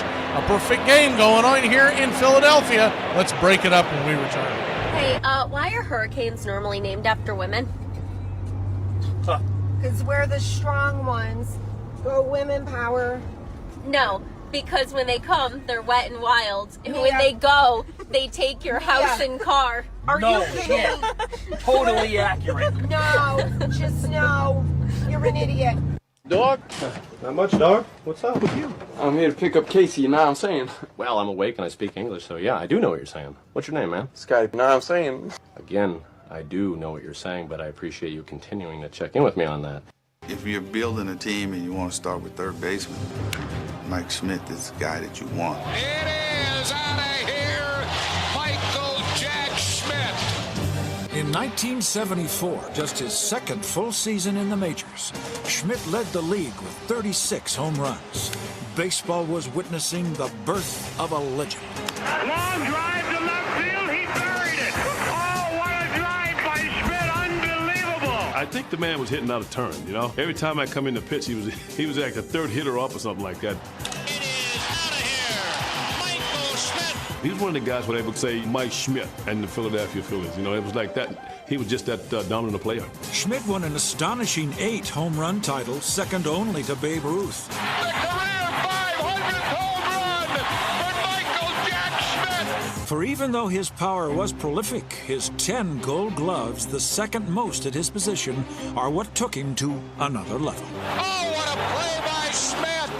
It's his numbers, his defense, his work ethic, and his unwavering focus that makes Michael Jack Schmidt the greatest third baseman of all time. Did y'all really drink beer and smoke cigarettes in the locker room at halftime? What, they don't do that no more?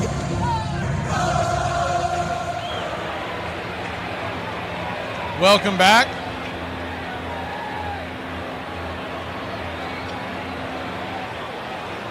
Atlanta Braves trail this one 1-0. Still a long way to go, but currently there is a perfect game going on. We start the 5th inning. Luzardo has allowed no one aboard. First pitch on the way to Ozzie Albies. It's a swing and a foul tip. It's on 1. We go 1. Swing, slices a foul.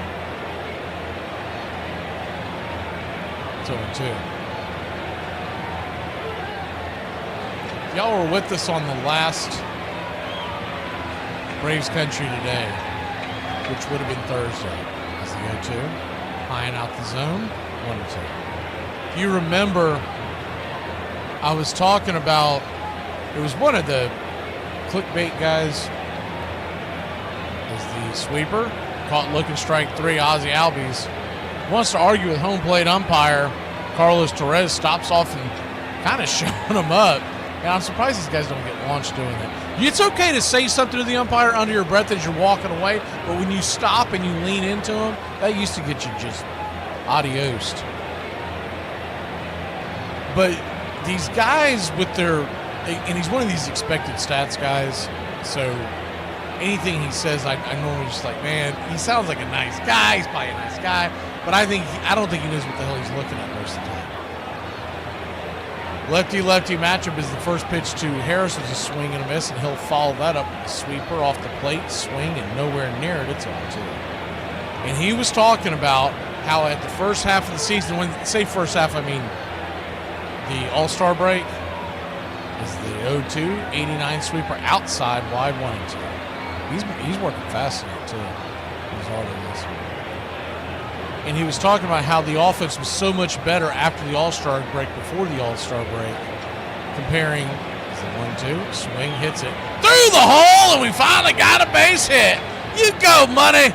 All right, all right, all right. Let's get some runs going. What they know about that? God bless you, Mike. Keep your game tight. Never know. You know what I'm saying? I got a little razzle dazzle. But he was talking about how the last 30, I think at the time the numbers were 95 for the first half of the season, 38 so far in the second half since the All-Star break. It's the first pitch on the way to Eli. It's 96 inside. It's 1-0. And some people were jumping on going, 81 would be the halfway, but I understood what he meant on that part, that he was cutting it at the All-Star break. The 1-0 to Eli, swing, chops it hard, foul down the third base line, but plenty foul towards the tarps. It's 1-0. And the whole premise was how many more runs we were scoring per average. We went from 4.1 to 5.2, I think it was, or 5.3 a game. 1-1. Down and in, 2-1. But if you look at the schedule of the Braves in the back half, we've gone up against some pretty lightweight pitching staffs. And you've seen spikes where we score 9 or 10 runs and then kind of plummet out. So it's not a consistent runs per game, but I get it. You're not going to score the same amount. This isn't football or basketball where an offense, if they average X, they normally get pretty close to X. 2-2 to Eli. But the point being, look how bad the offense has looked this weekend against a good pitching staff in Philadelphia. The 2-2. Swing, fouls it away. And they went against 2 nasty lefties the last 2 nights. I'm not going to discount that at all. But they're not getting near the runs. And so I guess my point being, you got to look at the entire 162 and not just try to grab parts of the schedule, because though you may be thinking that, hey, because they had a cup of coffee and a donut hanging out with Chipper Jones one afternoon during the All-Star break, that fixed them. It hasn't been fixed. It's the 2-2 in the dirt, 3-2. Some of the things that fixed it was we've gone up against some tomato cans. I mean, Ryan Gusto, come on now. That's not someone, that's one of those ones you expect to show up on our roster this year. And, oh, man, Cal Quantrill, look at that. The payoff pitch, swing, fouls it away. Eli's really making them work. Standing on deck. And I don't want to downplay what they've done, but I also don't want to blow sunshine and rainbows and say, look at here, we're going to be phenomenal. We're going to average X amount of runs from here on in. The payoff pitch, swing, just got a piece of it. Eli's seeing the ball well out of his hands. You hope he can get into one here. Because he just played pepper the last couple of swings. That's not typically something you see with Luzardo. Normally people are swinging wildly. The runner goes, and they got him in a rundown. Michael Harris is going to be caught in a pickle. See if he can get out of it. He gets out of it. The ball gets away. He has to slam on the brakes. It's not going to get away far enough. Nobody was covering first. What it looked like to me, I have to see how this replay comes again. They throw it to Harper. Harper chases him down, then fires it to Honest Engine. When it's all said and done, that's on Harper. Harper was caught between a rock and a hard place. He should have went back to first base, but instead he hung out where he was, expecting Stott to throw the ball to him. But by the time he threw the ball, it was a handcuff job. Maybe Stott could have thrown a little quicker, but you got to get back and cover first, or the pitcher needs to be standing at first, one or the other. So live to fight to tell the tale. The payoff pitch to Eli. Brings it. Down below the knees, ball 4. In the book of Eli, I'm telling you, he's seeing him well.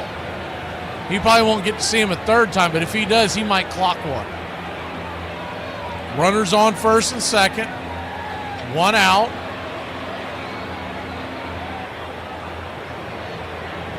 They keep moving the lineup around and having a hard time finding the book of Eli. There it is. Cursed be the ground for our sake. Both thorns and thistles it shall bring forth for us.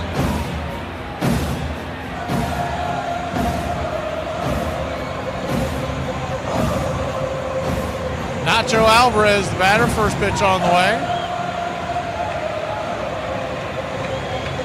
Four-seam fastball inside.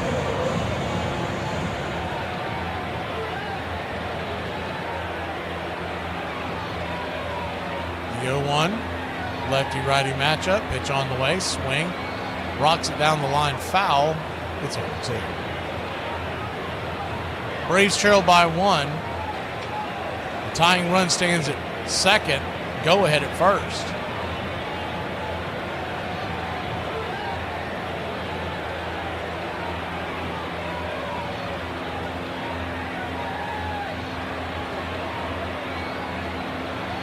You got some pretty good options on the bench tonight. When we go to pinch hit, from the right side, you're going to have Marcelo Ozuna. From the left side, you're going to have Drake Baldwin. The 0-2. Swing and a miss. Strike 3. Sweeper in the dirt, went chasing. 2 down. Kind of danged if you do, danged if you don't, where you put Nacho. He's not a very good batter at this stage of his career, but you can't really argue putting him above Sean Murphy. First pitch on the way to Sean is inside. The ball's, oh no. Sean batting 205 now. He is flirting with the Mendoza line.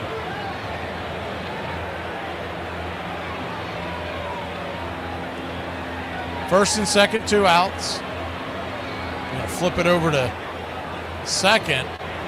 Luzardo throws it past the bag, but Stock cuts it off. I'll tell you what, Luzardo does not care. If he thinks he's got you, he's going to chuck to the base, and someone better get over there. And he's like, I got him. Yeah, but no one's over there. I don't care, man. You got to catch that. The 1-0 down and into it.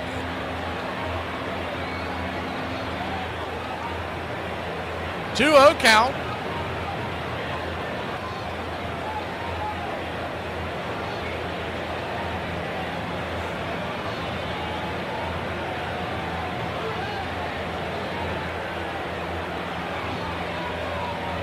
Brings it high and inside, ball 3-0. Standing on deck is Nick Allen.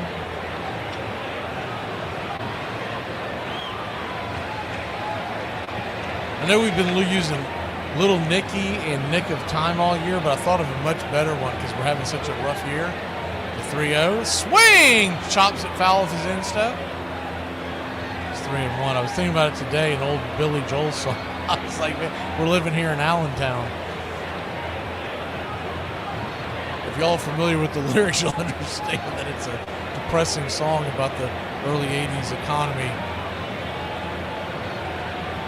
coming out of the 70s in Allentown, Pennsylvania.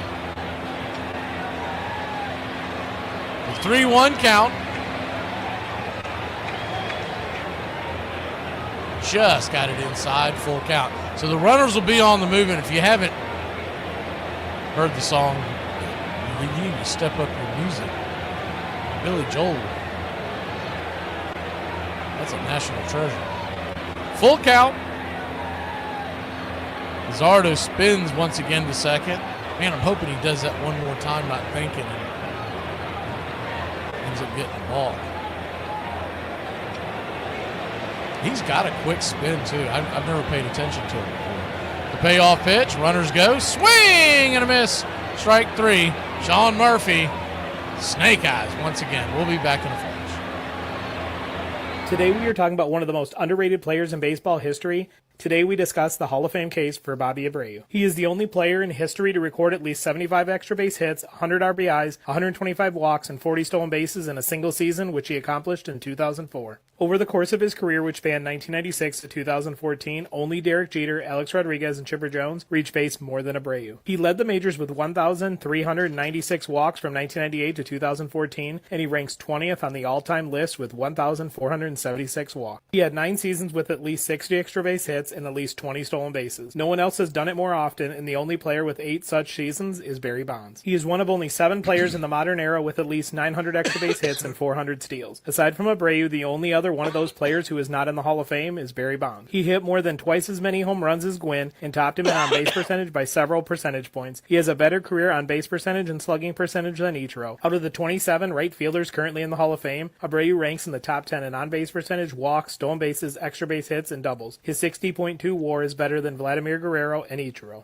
His 7 seasons with at least a 5.0 WAR are more than Jeter, Ichiro, Biggio, and Gwynn. In his 18-year career, he finished with an on-base percentage over 400 8 times. He drew 100 or more walks 8 times, hit 40 or more doubles 7 times, and stole 25 or more bases 9 times. During his 8 years with the Phillies, he averaged 23 home runs, 94 RBIs, 29 stolen bases, a .305 batting average, a .415 on-base percentage, and a .141 OPS+. Even though he didn't reach the 3,000 hit threshold, this is just a testament to how much he walked. Overall, he reached base 3,973 times, which is more than Tony Gwynn, despite Gwynn having almost 700 more hits than Abreu over his career. Personally, I think there is no question Bobby Abreu needs to be in the Hall of Fame. Don't believe me? Let me hear your opinion in the comments. I just met someone whose name was Hanna, and I said, oh, Hannah. And she said, no, Hannah. I'm hanging on by a thread, people. I cannot do this. Welcome back.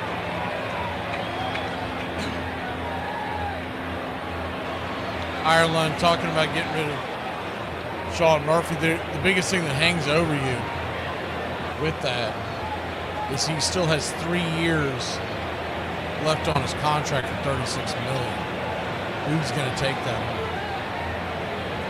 There's a club option for a 4th year, but I can't find it anywhere. Normally there's a pay that you have to pay to get rid of that option, but I can't find it anywhere stipulated.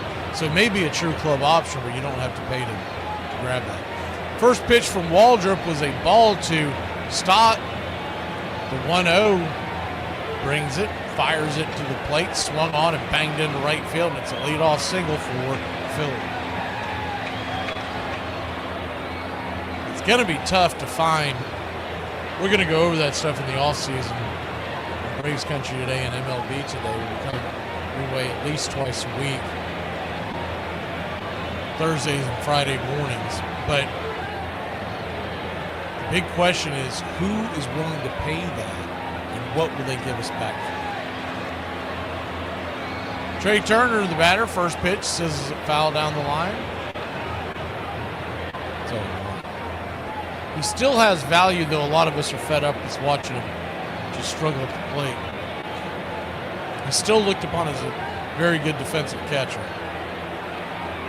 And when it's all said and done, he has had 16 home runs this year. That's not nothing. That helps his trade value a little bit. But he's just been brutal in the back half of this year. The 0-1's fouled down the line, 0-2.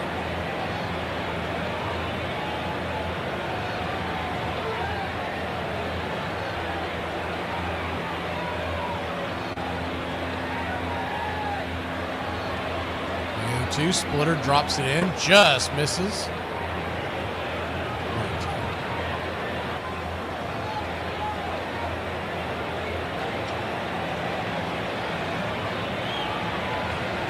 1-2 count.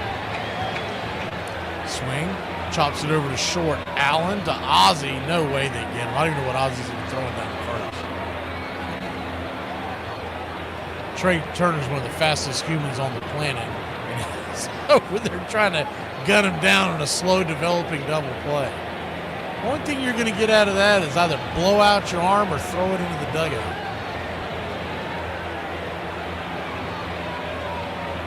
Kyle Schwarber will come to the plate again.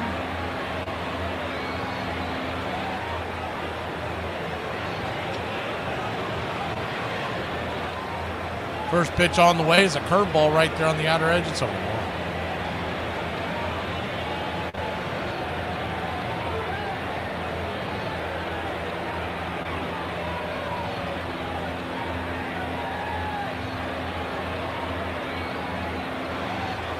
We're going to flip it over to first real quick.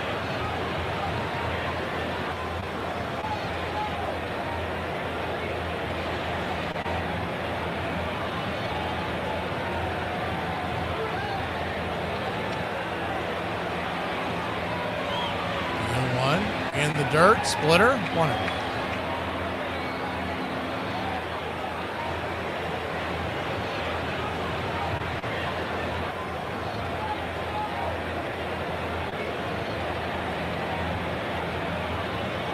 One count.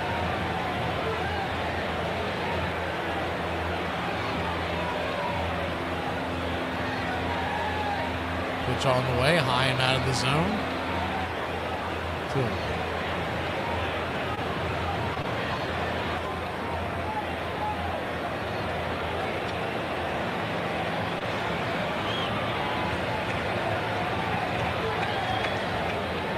Sean Murphy, by the way, he hasn't hit a home run since right before the All-Star break. 2-1's in the dirt, ball 3, 3-1.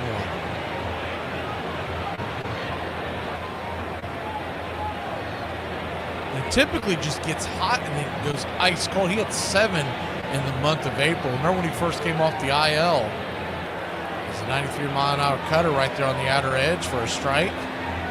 Schwarber takes a long walk around. He thought it was a ball. It looked like it hit the zone.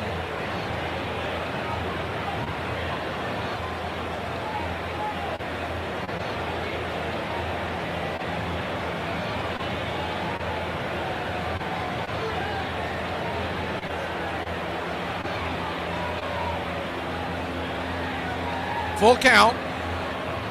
Pitch on the way. Swing! Just got a piece of it. Chopped it off the plate.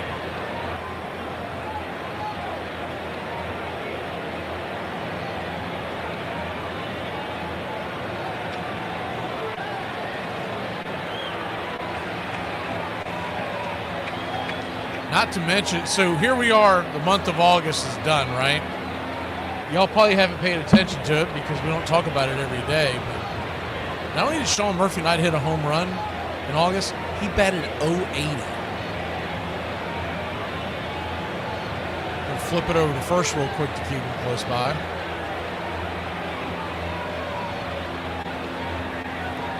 His OPS was .293. I don't know if I've ever seen it that low for a starting player in Major League Baseball. The 3-2, swing and a miss, strike three. Runner goes. He'll have the base stolen with ease.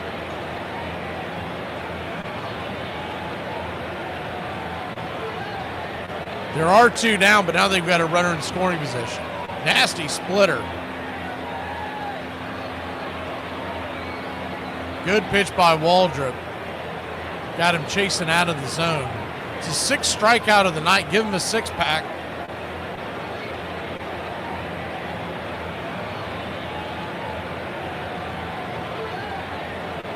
Bryce Harper, the batter now. First pitch on the way. Inside, misses. Splitter. Standing on deck is Real Muto. I mean, you'd almost think, I know it's early in the game, but I would seriously think about walking Harper to get to Real Muto. 1-0. Outside wide to it. Instead of wasting these pitches, just send them on down. I'll take my chances with Real Muto. He's a good hitter, but he's not Harper from the left side when I'm a right-handed rookie. The 2-0 count.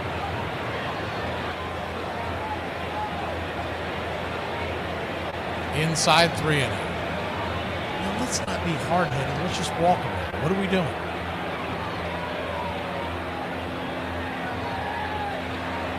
What are we doing? And they will finally walk him down there, wasting 3 pitches on his pitch count. He's at 85. And that could make a difference. That could make a difference whether you send him back out to the 6th or not.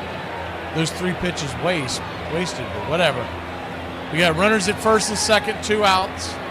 I'm not saying that Real Muto is an easy out, but at the same token, if you know you're going to pitch around a guy who's really selective with his pitches, you might as well walk him. So all you're doing is asking to screw around and hang one. Smurf out there to talk to the youngster.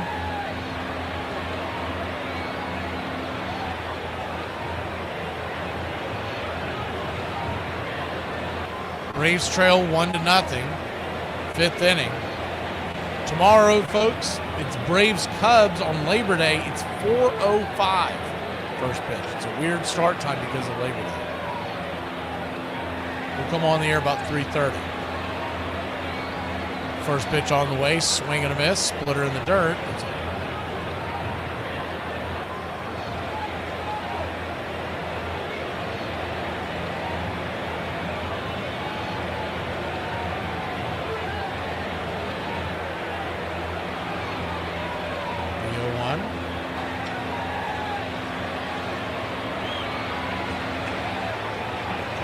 Righty, rocks and fires. Swing, bangs it down the third base line. It's 0-2.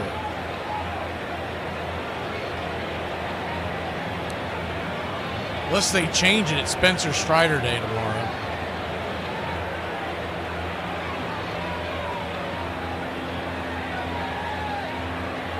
He looked good his last time out. I'm not as excited as I used to be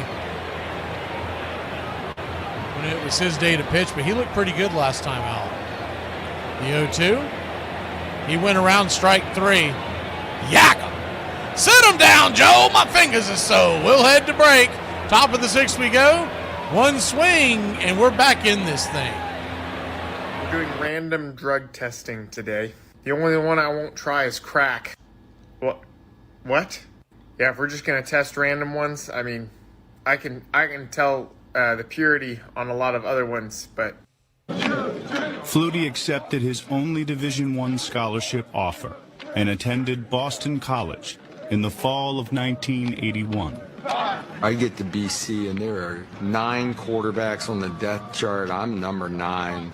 Thought I was way in over my head that I'd never see the field.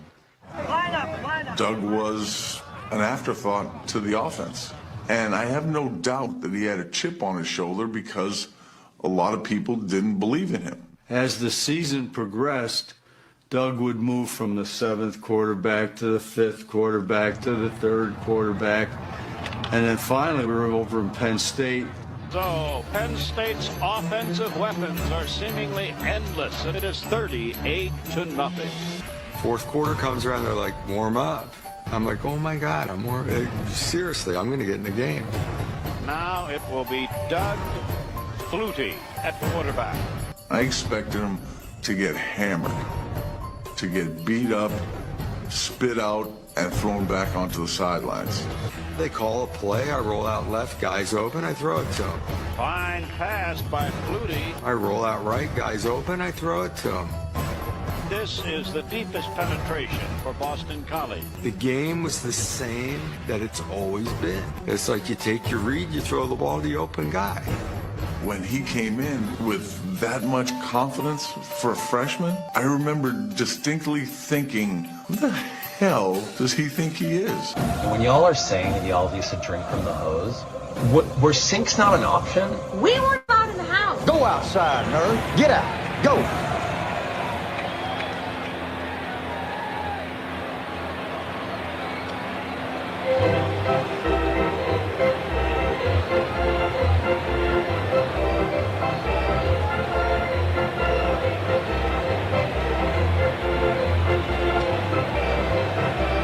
Next car that I found here was, anyone remember Jesse the Jet Hester? Played for the,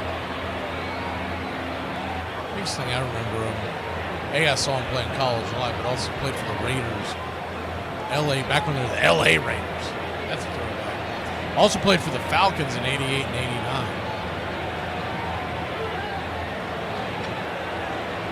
Lefty-righty matchup. First pitch on the way to Nick Allen is a sweeper off the edge. It's 1-0. Saw him play a game at FSU. I think it was 84 is the 1-0. Check swing, did he go around? He said he did 1-1.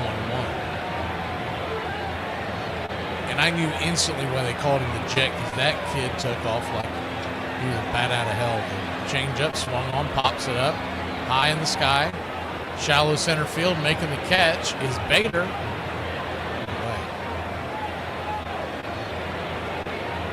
I didn't realize it until I looked up his stats. I didn't realize that he had played in the league as long as he did. He played all the way to 95 with the Rams.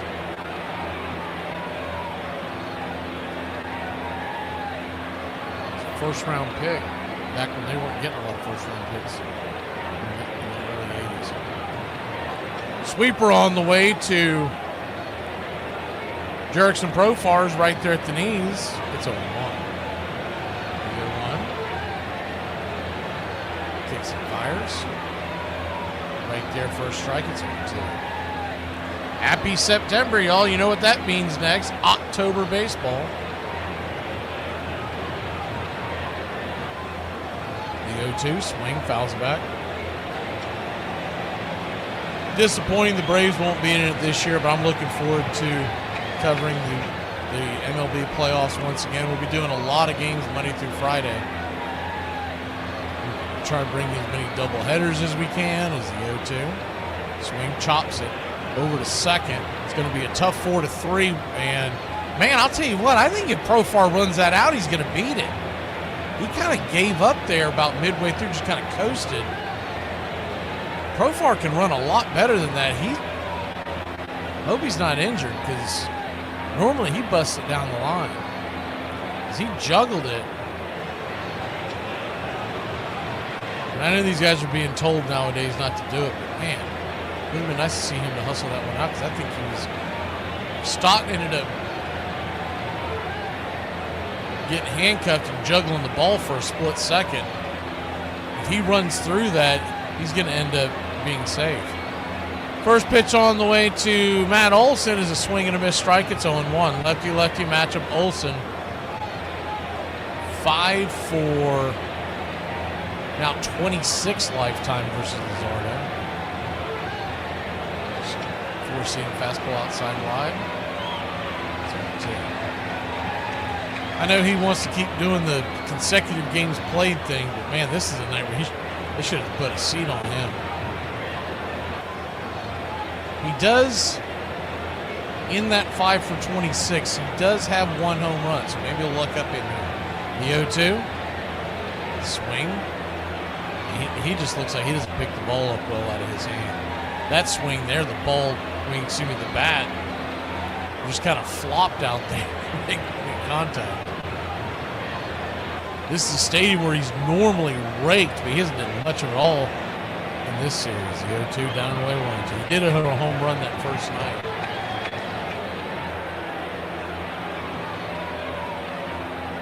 Cubs are going to sign Carlos Santana, and the Phillies are bringing in Walker Buehler. The 1-2. This is high 2-2. Buehler was released by the Red Sox. Santana by Cleveland, and they're both. Buehler has been a disaster at Boston. As a sweeper was bank foul down the line. But the one thing I'll say about it, it was just a year ago that Walker Buehler was the reason why the LA Dodgers made that run and won the World Series. I'm surprised more teams didn't take a stab at him coming through the waiver wire. The 2-2. Swing. Bangs it in front of the pitcher's mound, and that'll end the inning. Braves go down in order. We'll head to the bottom of the 6th, trailing 1-0. I was going to Colombia, for Christ's sakes. Wants to be some kind of a professional woman, like you. A psychiatrist? And have to listen to guys like me whine all day.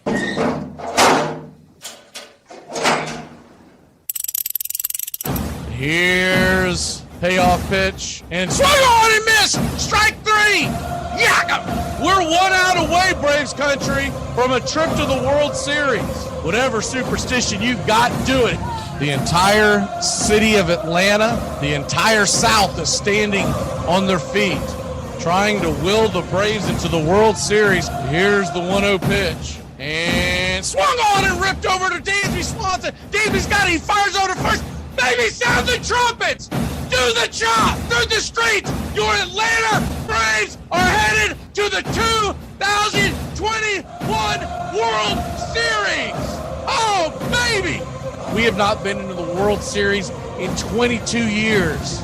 But come Tuesday night in Houston, we'll have first pitch. Go dance in the streets, baby.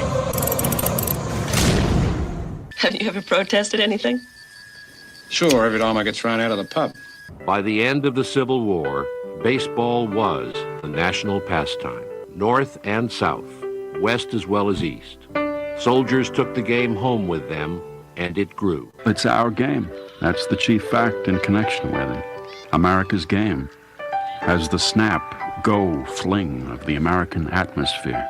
It belongs as much to our institutions, fits into them as significantly as our Constitution's laws, is just as important in the sum total of our historic life. Walt Whitman. Please like and subscribe today, youtube.com/@BravesCountry.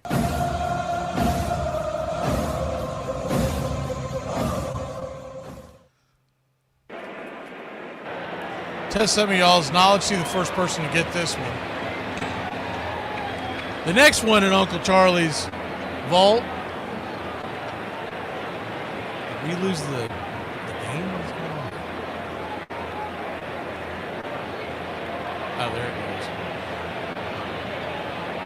It's the camera. Guess someone stepped in front of the camera. First pitch on the way. 95 up top. Sinker for a ball. It's 1-0. Righty-righty matchup. Alec Bone the batter. Next one out of Uncle Charlie's vault, we got the Chicago Cubs.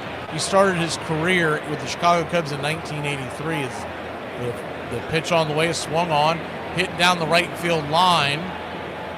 Eli says it's foul. There's a dispute because Bone thinks it's fair. I have to see this again. Oh yeah, just went foul. Bounce into the stands. It would either be a grounds rule double or a strike. It's going to be a strike. You're talking about a game of inches. That was Eli went full airborne, came up kind of gingerly. Hopefully it's just the wind knocked out of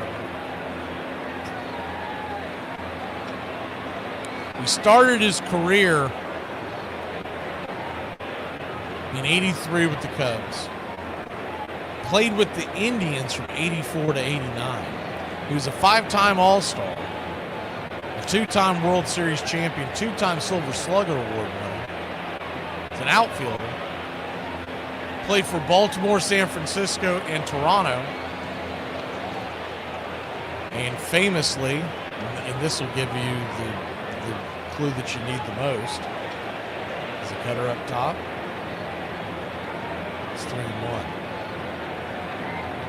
Famously, touch 'em all, Joe, as he became the second man to walk off the World Series with a home run. The 3-2's fouled straight back. Full count.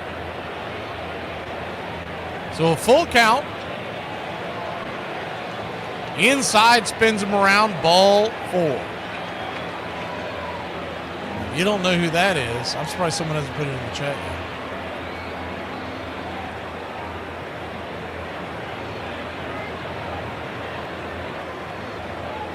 There we go. John's got it. Joe freaking Carter.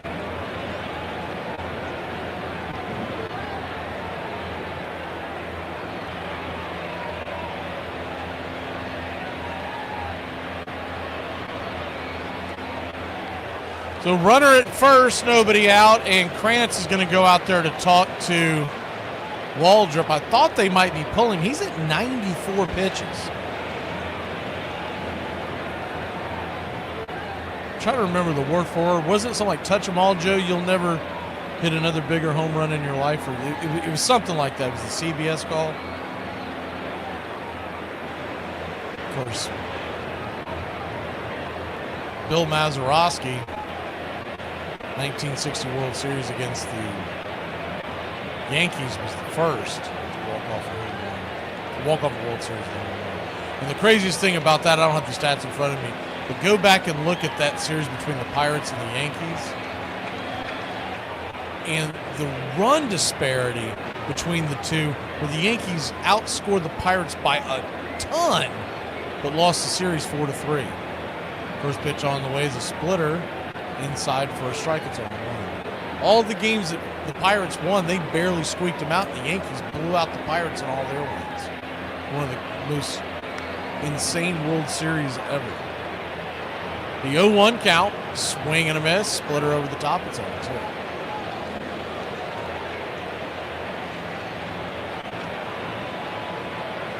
So an 0-2 count.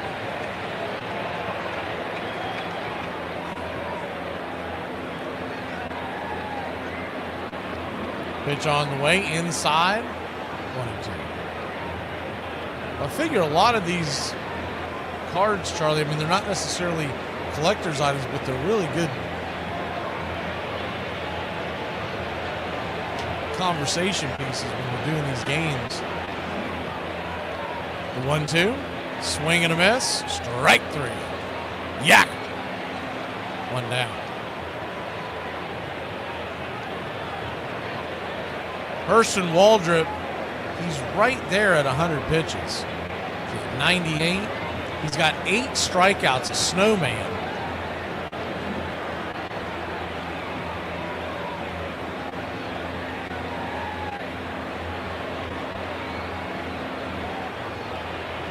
Righty-righty matchup. Castellanos stands on at the plate. Cutter, outside wide, it's 1-0.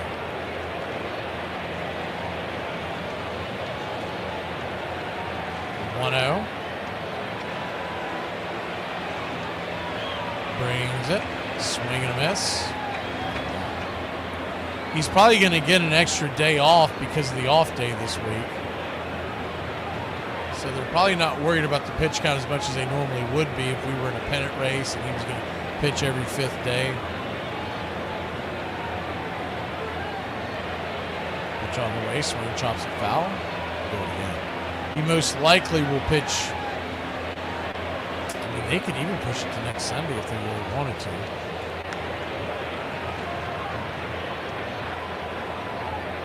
He would be in line, in theory, to pitch on Saturday, even with the extra day off, but they could push it to Sunday. 1-2. Brings it right there at the knee. Strike 3, caught looking, 2 down. His 9th strikeout of the night. And Snicker is going to go get him. And those 3 pitches you wasted throwing to Bryce Harper could have been used right about now, Smitty. Gosh darn it. We'll be back in a flash here on Braves Country.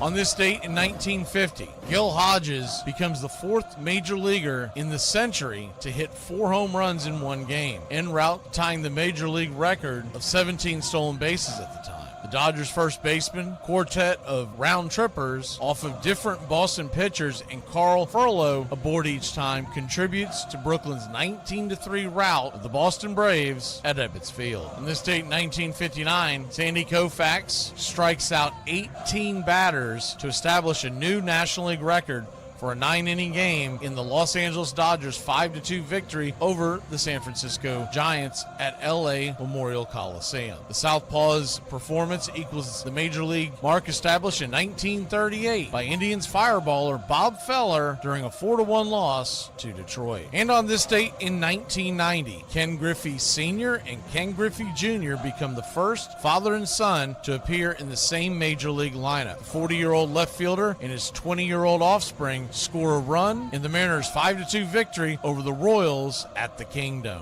And that's your Braves Country Radio on this date in baseball history. Find us on YouTube and Facebook today.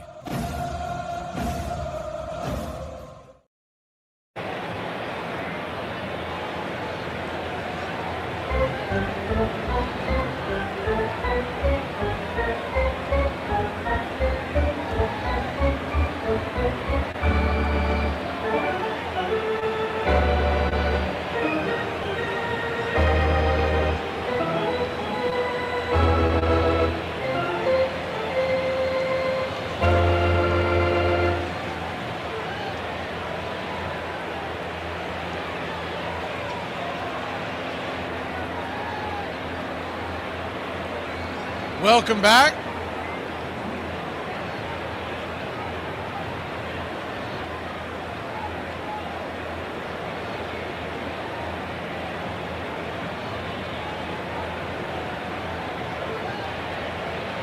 John Brebbia is going to come on with his 7.71 ERA. Oh, man. Braves Twitter is going to be melting down tonight. I saw them complaining last night about the usage of the bullpen. John Brebbia. In a game that you're in. That's a sign they're probably going to kick him to the curb and just pick someone else up for the Chicago series. 18 innings and a 7.71 ERA. First pitch on the way is a slider up top for a strike. It's on there. But this is what it feels like heading into September, y'all. When, remember, we got the September call-ups this week. But this is what it feels like when you're not in it. And they're trying to get to the finish line. The pitch on the way is over the first. So you got to think about this. Even though a lot of these guys that are on the roster tonight have pretty good the 0-1 pitch, swing. Did he go right? He looked like he did he not? They said he held up? Wow. I mean, come on. So a 1-1 count. But the guys that they technically have available on the roster, one thing people have to remember, the Braves is the 1-1, chops it hard down the line, foul. 22. The guys that you have under contract for next year, and I'm talking about guys like Tyler Kinley, Pierce Johnson, I'm talking about guys like Dylan. They're, you have them saved and you have them rested, but they're going to manage the heck out of their usage down the stretch because they don't want to wear them out and have something happen to them when they have to go to rehab over the winter. 1-2 swing and a miss, strike three. Brebbia. Good job, JB. We'll be back in a flash here on Braves Country. We head to the 7th, and then it's stretch time. Are you high? Am I what? High. Hello? Here is 10 signs that you were raised by an Irish person. Number 1, you have a very colourful vocabulary. Every now and again you'll throw in an owl, this and that, but that's okay. Number 2, you have a very staple diet that kind of consists of a lot of potatoes. Number 3, you have a belief that flat 7-Up in the microwave heated can cure any illness. Any at all. Number 4, St. Patrick's Day is a big deal and you'll be dragged down to the parade for the crack. Number 5, never worry about anything because there's always someone to light a candle for you. Number 6, they always have your back, especially in front of other people, but when you are home, you're in for it. Number 7, tea is the solution to all problems. Broke up with your boyfriend? Cup of tea. Failed your exams? Cup of tea. Number 8, there is only one type of crisp. End of. Number 9, the wooden spoon. Say no more. And number 10, the obsession with the heat. Is that heat been on? All day? Armchair. Does this shade of red make me look like a clown? No. It makes you look like a prostitute who caters exclusively to clowns. I got some advice. Everybody just shut up. Just mind your business and do you. And shut up. That's it. The world will be better. Shut up! Look, will happily pay 75 cents to $1.50 to go to the theater. And numbers prefer baseball to theatricals. We must make the games worth witnessing, and there will be no fault found with the price. A good game is worth 50 cents. A poor one is dear at 25. Harry Wright. You're listening to Braves Country Radio, your home for the classic call of Braves Country baseball.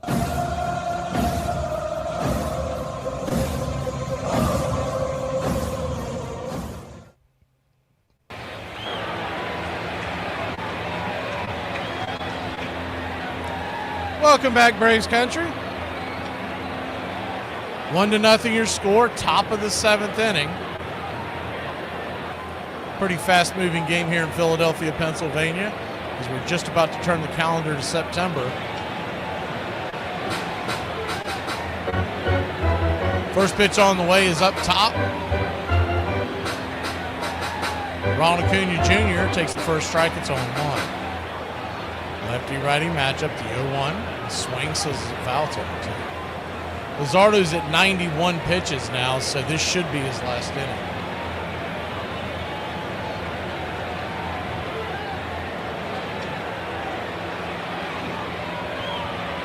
Change up off the plate.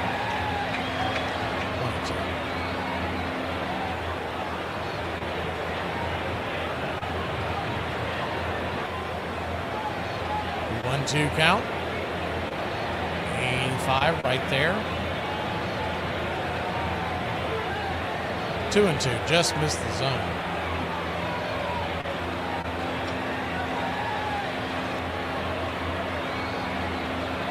Two count.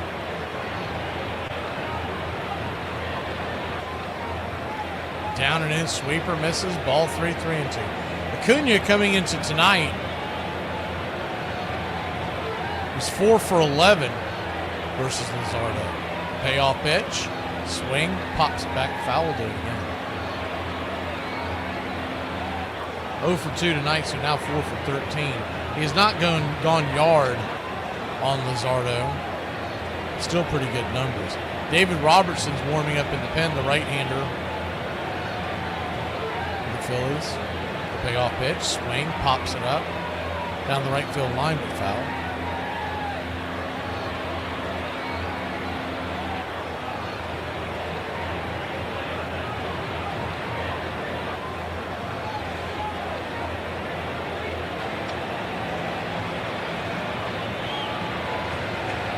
Payoff, swing, broken bat, dribbled down the line. Here comes the throw over to first, and Acuna is just going to be out. They're going to get him by about a half step. Good throw by Bohm. That bat was shattered when airborne into left field. Bohm had to grab the ball and duck the bat. One down. like shrapnel coming at him. Acuna was scooting down the line. Good, strong throw by Bone. Man, that bat went flying high. If you're playing normal depth, or maybe a little back on the third base side, not hugging the line or anything, if that's where you're playing, that one's going to get you in the eye. First pitch on the way is right there for a strike to Ozzie. It's 0-1. The 0-1. Swing, chops that over the short, and easy 6-3. Turner to Harper, 2 down. We got a good who am I next? It's a double play on the name.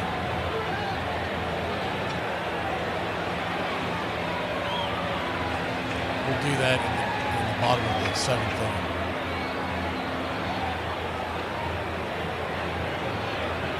First pitch on the way is 97 up top.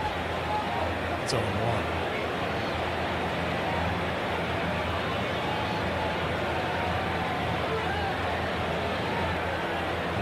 Swing and a miss, chase a sweeper.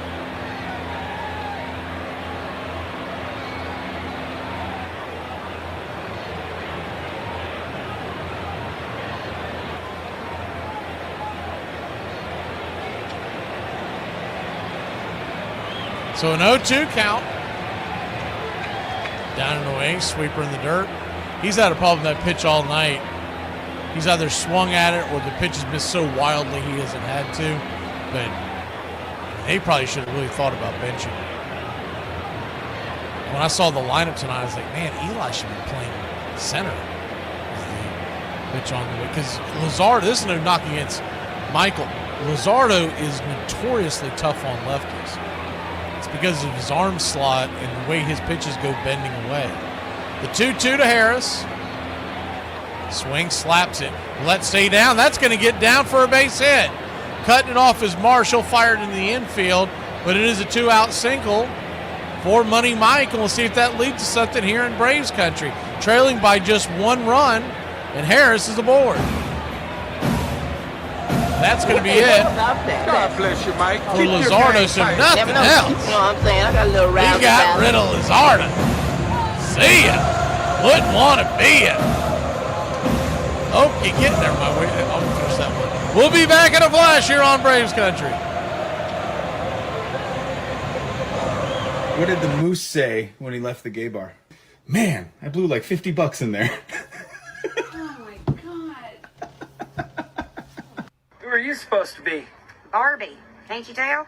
Take my nipples down so my boobies are smooth. Well, can the Braves magic strike again this evening against Johnny Ruffin? If they get back into this ball game tonight, it's going to be with the 1994 Braves. Chipper Jones is going to hit. Ryan Klesko's on deck. He's a shortstop with range, power, but he's such a great athlete. They already have Blauser. He can play anywhere. He might play some second, third, center field next year. There's Fred McGriff over at first base, and Mr. Gant isn't too bad in left field either. No. Ripped by Klesko, back. Gone!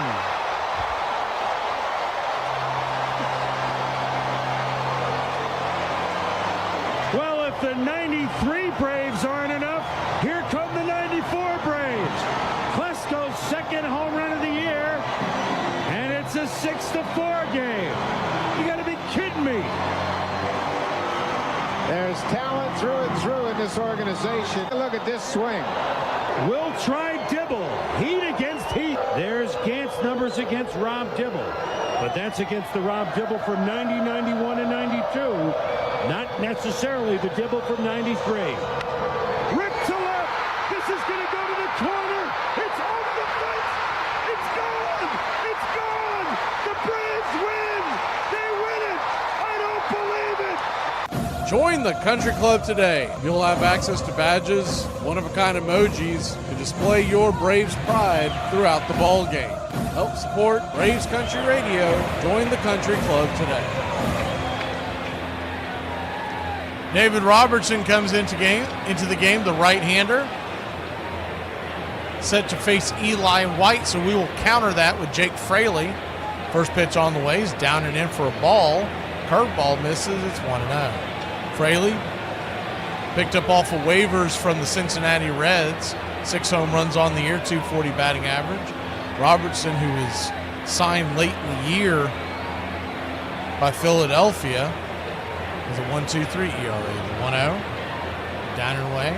2-0. Robertson was waiting for anybody to give him the money he really wanted. He ended up signing a prorated deal. But he was feeling snubbed. He had a good season last year, and there wasn't interest for the price he was asking because of his age. The 2-0.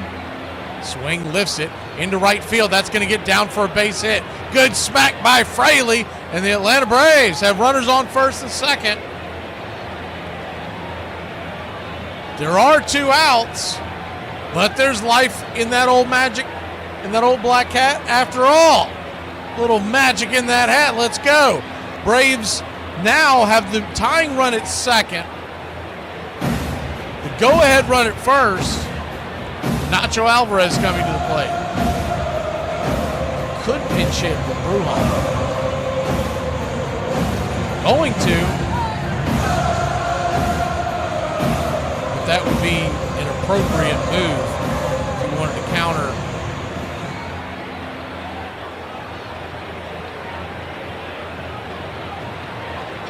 Righty-righty matchup.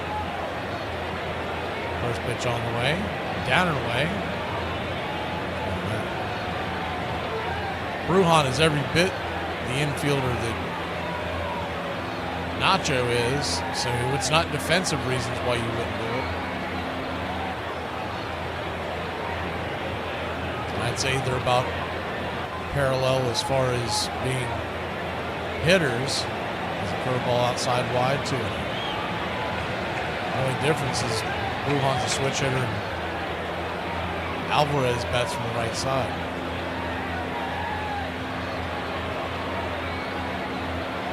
Two-0 count. Out and away, ball 3-3. He can reach. Murphy stands on deck. You would think this would be the spot to put Drake Baldwin in.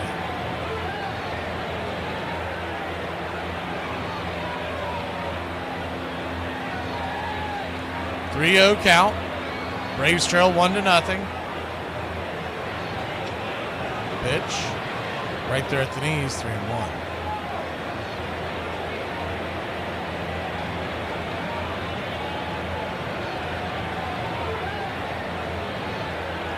The 3-1. Harvey's kind of set, brings it. Another slider at the knees, 3-2. Full count now, which means the runners will be off to the races. Anything that gets down would probably take the lead if it got to the gap, because Fraley's got good speed. The payoff, swing, and bangs it short, softly over to short. Easy 6-3, and that'll end the inning. So they don't pinch hit for Nacho, and it bites them. We'll be back in a flash here on Braves Country. 1-0 your score. It's time to get up and stretch. All right, I can't see you. Let me hear you. A 1, a 2, a 3. We out to the ball game. We out to the night. Find me something up and crack jack.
right, the next one up on Who I Is. I like it better than Who Am I. I like Who I Is. This young man, born in Clearwater, Florida in 1960, played for the Tigers in 82 to 84. So he was on that championship team, whether you remember him or not. Played for the Mets and then the Rockies and Cubs. He was a coach for the Mets from 2007 to 10, and he just started working in Nashville for baseball. He also has a chain of restaurants named after him. Not after him, but he might have been named after them. The restaurants have been around since the 1920s. He was born in 1960. Two-time All-Star, two-time World Series champion, two-time Silver Slugger, led the National League in home runs in 1991, and he's in the New York Mets Hall of Fame. Infamous nickname, I would take that as well. See who the first person is to get him. We'll give you some more clues as we go on. First pitch on the way. He's up top for a strike to Bryson Stott from Brebbia. It's 0-1. The 0-1. There you go. John got it. Hojo, Howard Johnson.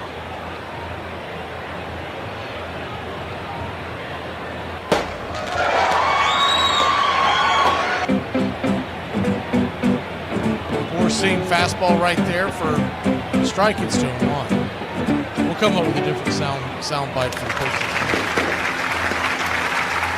Old Hojo, Howard Johnson. The 2-1 swing, fouls it away. 2-2. So we used to travel up and down I-95 going to New York and back to Florida when I was a kid. My mom's family's from there. She's from there. And I hated when we would stop at Howard Johnson's because he played for the Mets. The 2-2, swing, fouls away. And I don't think I ever actually voiced it. I just hated it as a kid. I was like, man, let's not go to Howard Johnson's. And it was actually pretty good food. It wasn't a bad place to stay, but I didn't like it because he was a Met.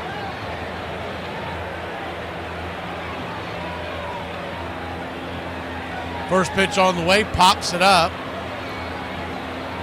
over towards the dugout. It'll just bend out of the way. So it's now 2-2. John Brebbia is still in there against Stott. We've seen this before. This is what people get mad about, is that he got him out of that jam and they're not going to go to somebody else. And then he won't get the questions on the post game. Why didn't you? They'll just do a bunch of bloviating of how great Herson Waldrop is, and fans continue to get mad. 2-2 count. Swing, fouls it away. And I get it. They're trying to get through the season, doing this, that, and that. But when it's all said and done, whenever you are asked to step away from the game, whether it's this year, next year, or whenever, what finishes on your entire resume as a manager is your win-loss record. I would want as many wins as I could. Change up on the way, swung on and lifted into left field, making the catches. Jurickson Profar went away. He's the third-time all-time winningest manager in Braves history. But I'd want to be there as long as I could. Because the next guy, he may go on a run as well and pass you in a handful of years. First pitch on the way is a four-seam fastball. Swung on and foul back. Turner. It's 0-1.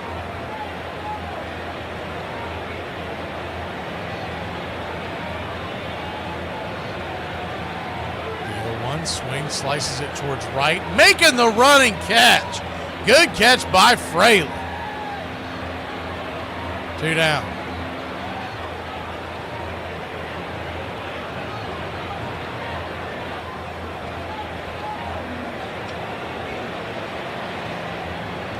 2 up, 2 down.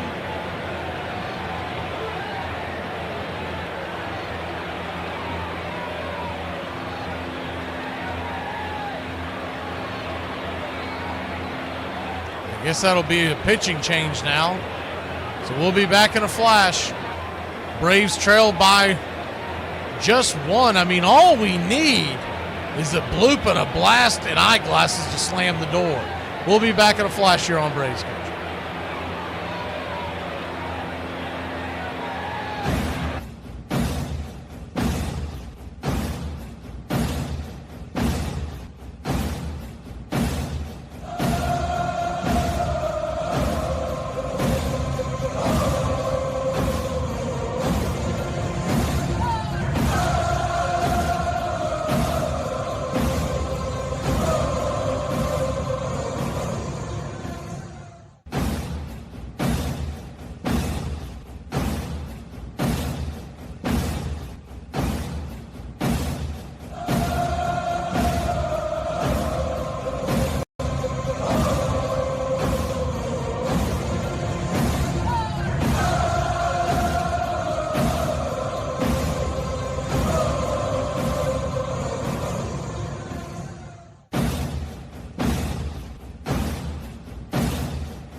For about 70 cents, you can buy a can of soda, regular or diet. For about 70 cents, you can also buy a cup of coffee. For about 70 cents, you can buy a pack of gum, plain or sugarless. For 10 cents a day, you can buy The Country Club for Braves Country Radio. Welcome back. Lefty-lefty matchup. First pitch on the way from Dylan Dodd.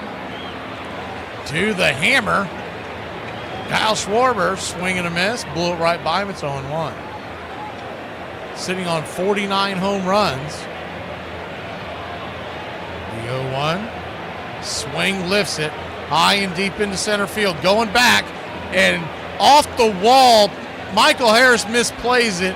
It's going to be a stand-up triple for Schwarber. By the time Harris gets to it, it banged off the wall. They've got that weird carom out there in deep left center field. We saw that in the playoffs here in Philadelphia. 2022, 2023, where the ball was shot off the wall. I think it was Real Muto that hit the ball that day. But Harris misplayed it then, and it shot off the wall, and Acuna was nowhere to be found. Now, Acuna came into the picture. He was trailing the play. To be fair on that one, that's not Acuna's fault because Harris was trying to make a hero play, and he overran it, and you can't expect Acuna to be everywhere. First pitch swinging, bang, deep, right field, going back, on the track. Never fear, Jake Fraley's here. We'll be back in a flash. That'll end it, and it's time for the 8th inning. And you know what that means in Braves country. 106 miles to Chicago. We've got a full tank of gas, half a pack of cigarettes. It's dark, and we're wearing sunglasses. Hit it. It's happy hour. When wins become losses and losses become wins. You guys going to happy hour? Yeah? Yeah, I'll come for a couple. Just a couple, though. Not like last time. When buying a beer, don't make this mistake. Buying only one beer can cause a misalignment in your spine due to the uneven weight distribution. This can cause unnecessary back pain and potential spine issues. To prevent this, carry 2 beers, ensuring your body is balanced and proper health maintained. Okay. Let's get it! Hey! Afternoon, everybody. Put my pants on, one leg at a time. Guess what? I got a fever, and the only prescription is not... Ladies and gentlemen, we interrupt our program of dance music to bring you a special bulletin from the Intercontinental Radio News. You're in Braves country.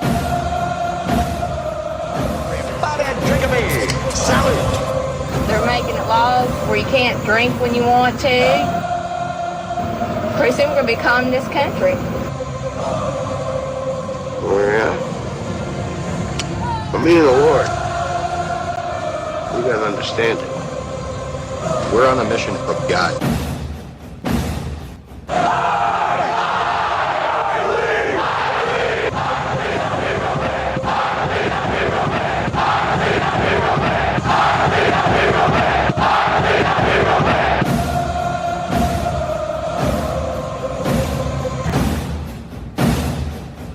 If you want to stop me, you're gonna have to kill me!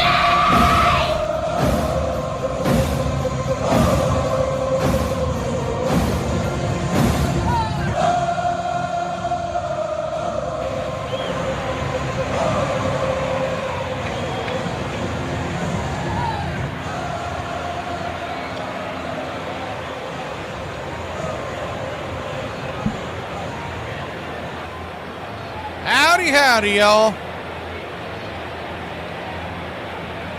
Top of the 8th we go. Trailing by only 1.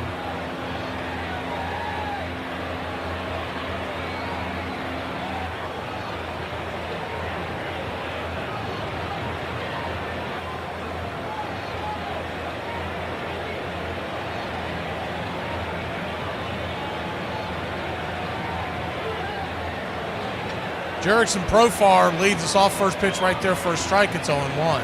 The 0-1 swung on, slapped over towards short. Hard throw, high throw, and it's going to be I said Profar, I think. It's Brujan. It's going to be an infield single for Vital Brujan and your Atlanta Braves. He was pinch hitting for Sean Murphy. And Brujan gets us going here in the top of the 8th. Orion Kerkering, the pitcher. Now Drake Baldwin. The Drake is coming to the plate. He'll pinch hit for Allen. First pitch on the way is outside wide. 99 miles an hour. It's 1-0. Profar is in the hole. That's what I was thinking about. Is that if we can get to Profar with the guy on base. The 1-0. 98 up top.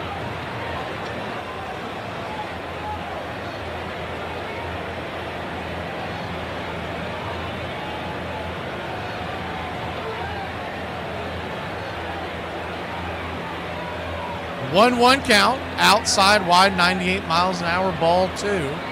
2-1. Runner at first, nobody out. Speed at first.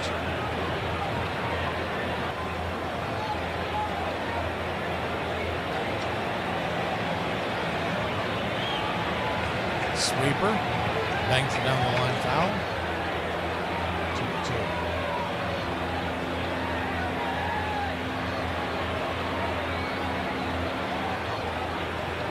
So a 2-2. Swing, chops it just foul down the first baseline. We'll do it again.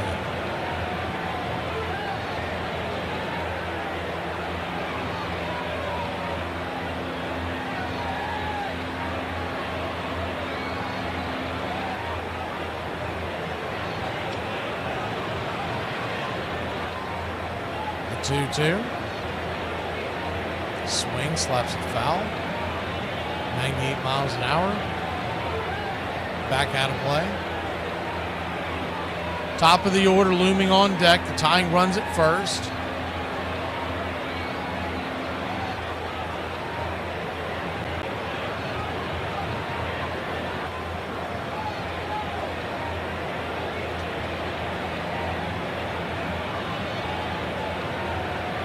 The 2-2.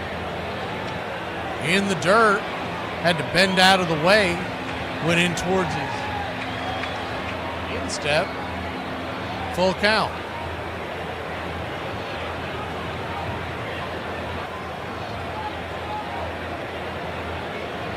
Kerkering kicks and fires. Down and away, ball 4. So he'll head on down to first.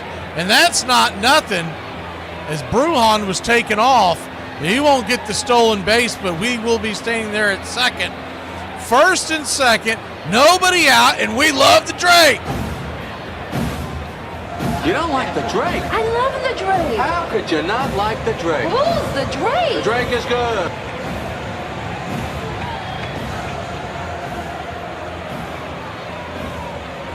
Pitching coach Caleb Gotham's going out there to come out there and talk to Orion Kirkering. There is movement in the Phillies bullpen. I believe that was the lefty up. He could be coming on to face Matt Olson, who stands on deck. That doesn't quite fix things if you put a lefty out there, because after that, you've got Acuna, a righty, and Ozzie, who hits much better from the right side. They also had a right-hander walking around back there, so depending on which way they want to go, let's say Profar gets on, you have 2 righties and 2 lefties due up in the next 4. The first pitch on the way is a sweeper down and in. Did he go around? He showed bunt. They checked down the line. He pulled back. It's 1-0. Pitch almost got him in the foot. In fact, I think it did hit him in the leg. I have to see that again, but I swear it looked like it hit the back of his left calf. He didn't make a stink about it. And I'm not talking about hit him hard, like grazed him. The 1-0 misses, ball 2, 2-0.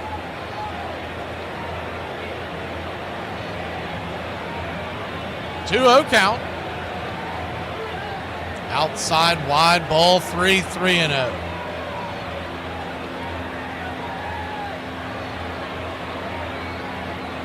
Three-0 count, runners at first and second.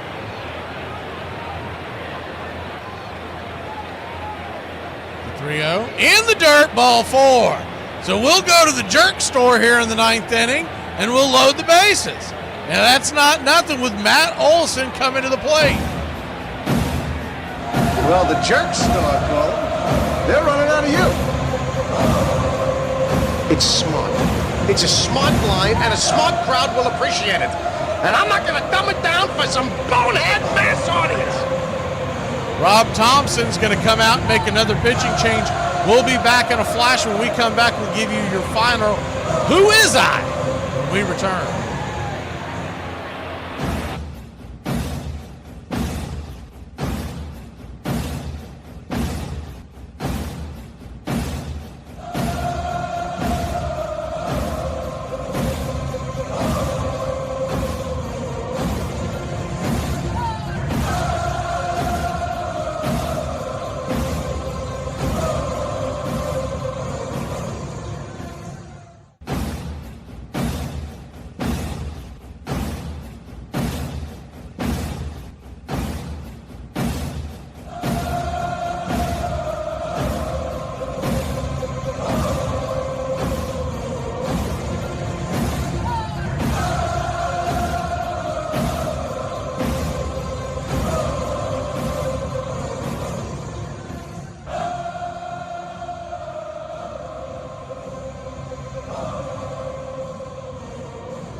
Got the bases loaded. Nobody out.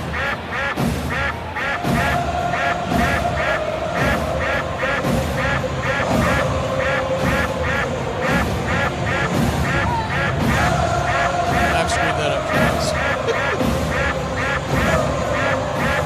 I was going to put it like that from now on. Trying to reach across to hit the board.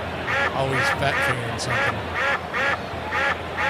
All right, so the final Who Is I. So this young man played for the Diamondbacks and the Mets. He also played for the Dodgers. He spent time in Toronto. He's a 2-time All-Star. As Matt Olson comes to the plate, lefty-lefty matchup.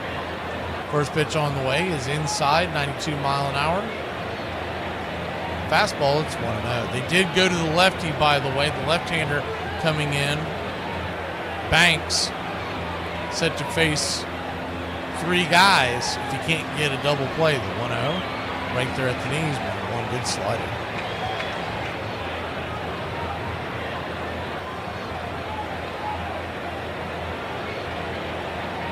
I had a batting average of over 280 and over 2,000 hits. There's the 1-0. With a pitch right there, sinker. The 1-1. They say that miss looked like a strike. It's 2-1. But to be fair, one of the other pitches that he called a strike looked like a ball. So the 2-1 pitch, swing, fouls it away, 2-2. They didn't show that on the ESPN graph, but they showed when the Braves got a good call. I have over 1,000 RBIs, 2,000 hits, 300 home runs. But what I'm most known for is the pitch on the way is banged over to second. That's going to tie the game. A slow roller, what we call a constructive out, a productive out, and the Ice House ties it up. It's 1-1. G4-3 in your scorecard. And runners on second and third, 1 out. This is Ice House. Well, what I am most known for is in 2001. Smooth as it gets. I sat out a game on Yom Kippur, the holiest day of the Jewish year. This sparked debate because the Dodgers were in the playoff race, et cetera, and that probably tells some of you older fans exactly who I is. First pitch on the way is a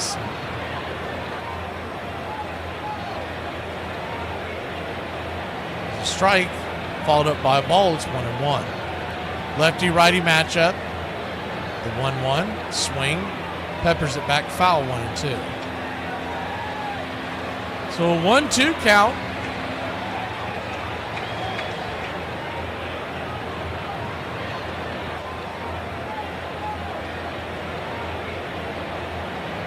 The 1-2. Caught looking, strike 3. 89 up top. Batted back by Acuna. You got to swing there, man. 2 down. So now it's going to take a base hit or some kind of a blunder. I already said it once, Iron, but it was 2001 that occurred.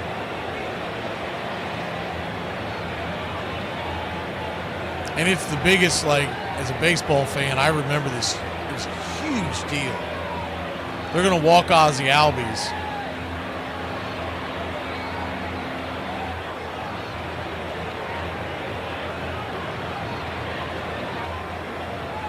That's right, Mark Ricardo.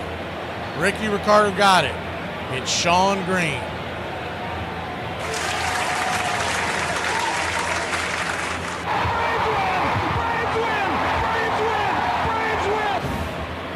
Lefty-lefty matchup now. Michael Harris, the batter.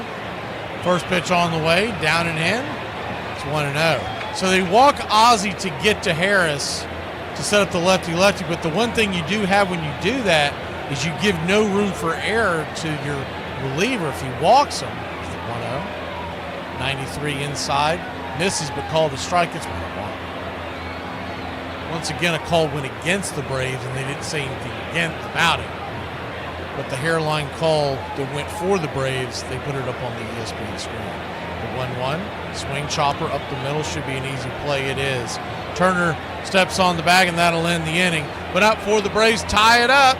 We'll be back in a flash here in Braves country. Bottom of the 8th we go. I don't even care anymore. And you know what's even better? I don't care that I don't care.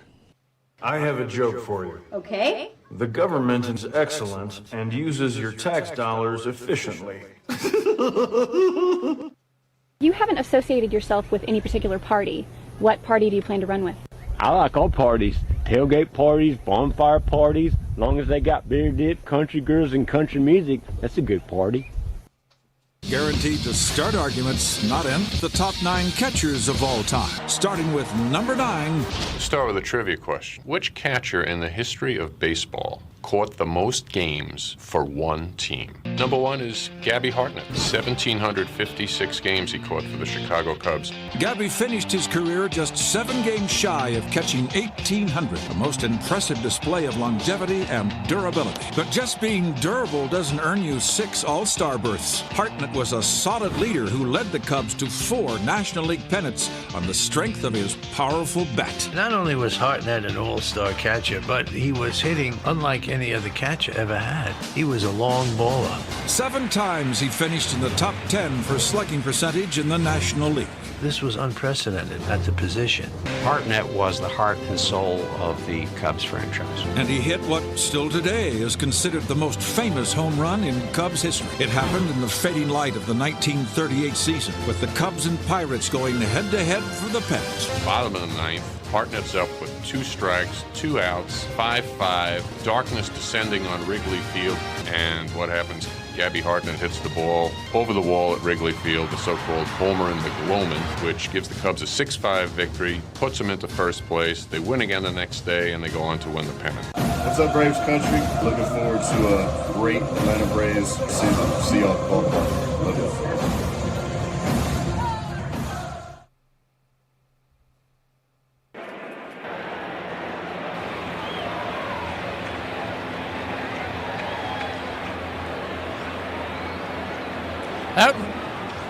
That was fun. We'll have to do more of those.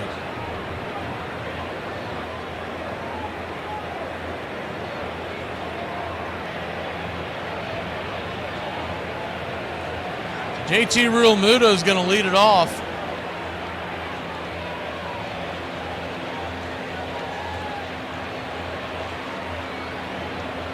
Tyler Kinley will be the pitcher. Righty-righty matchup. First pitch on the way. Drops the curveball, top of the zone. 0-1. Tyler Kinley came over from the Colorado trade at the deadline, one of the few moves we made.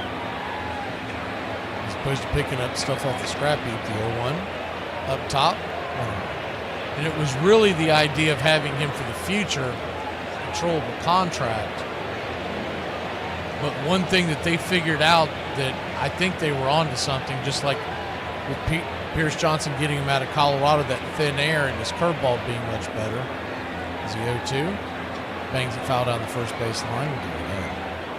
Because they felt like in the same scenario, a right-handed pitcher with a good bender would get him out of that Colorado thin air. The ball would move better, and it has. He's got a slider that leans on 63% of the time, and he's been much better since coming over to Atlanta. The 0-2, outside wide 1-2. Very controllable contract in a low form, and what they're looking at is in 2026 is to be able to build an elite bullpen, but not have to spend big cash on every single person you get, because you know you're going to have it. You're going to have injuries. Is the 1-2. Lifts it into left field. Lazy fly ball. Profar's there. Grabs it with his blue glove. One away. That's going to be one of those low-key, assuming health, that's going to be one of those low-key moves that the Braves made. No one will talk about it going into 2026, but he helped solidify the middle of that bullpen. They're going to be aggressive with bullpen. You can guarantee you that.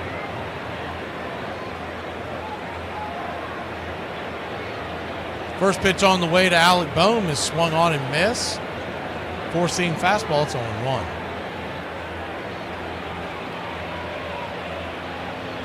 He also throws a four-seamer, a curve, and a change, but it's the four-seamer and slider that come in about 88% of the time.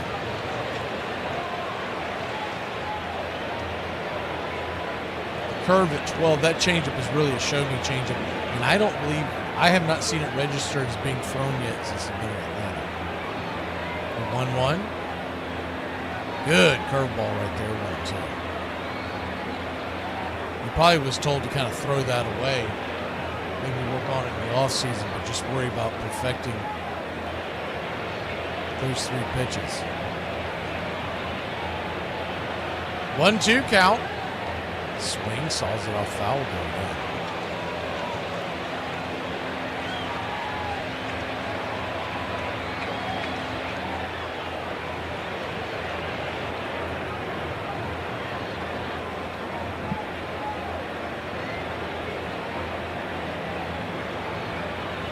The 1-2. Swing, lifts it, pops it up, high in the sky, center field. Coming in, making the catch for out number 2 is Michael Harris. But you're going to have a lot of your usual suspects back for the bullpen unless they piece them together and moving them along that way. But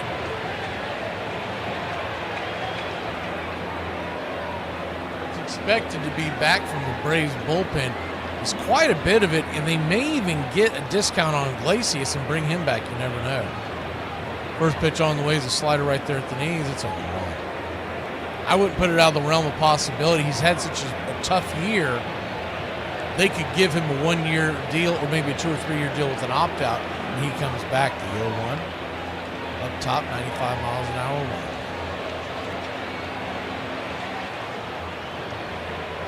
And he's been much better since about midway through the year. And these relievers go through it from time to time. The 1-1, swing, bangs it foul. And it's really hard for the reliever, if you can think about this, it's hard for a relief pitcher to correct what's wrong with them in the middle of the season. Because your down days, you're not supposed to throw because they're trying to use you so much in a 162-game schedule. You usually pitch just under half the games. The 1-2.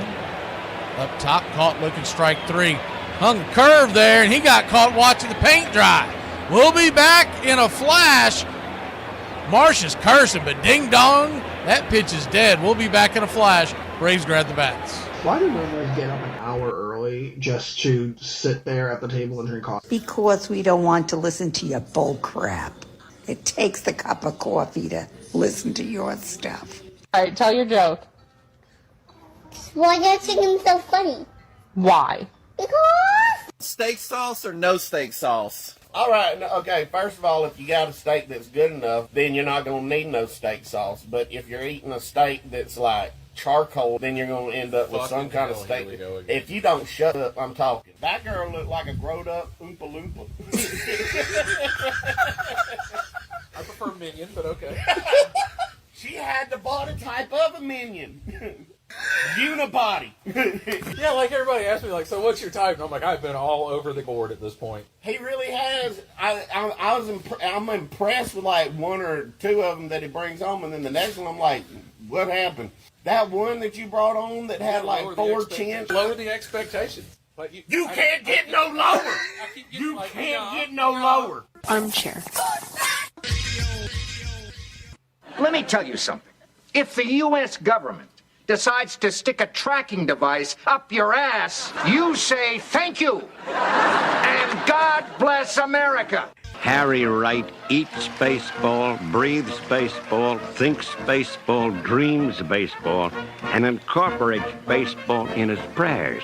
Cincinnati Enquirer. Hi, I'm Mac McGee. Braves Country Radio. Pull up a chair. Your home for the classic call of Braves Country Baseball.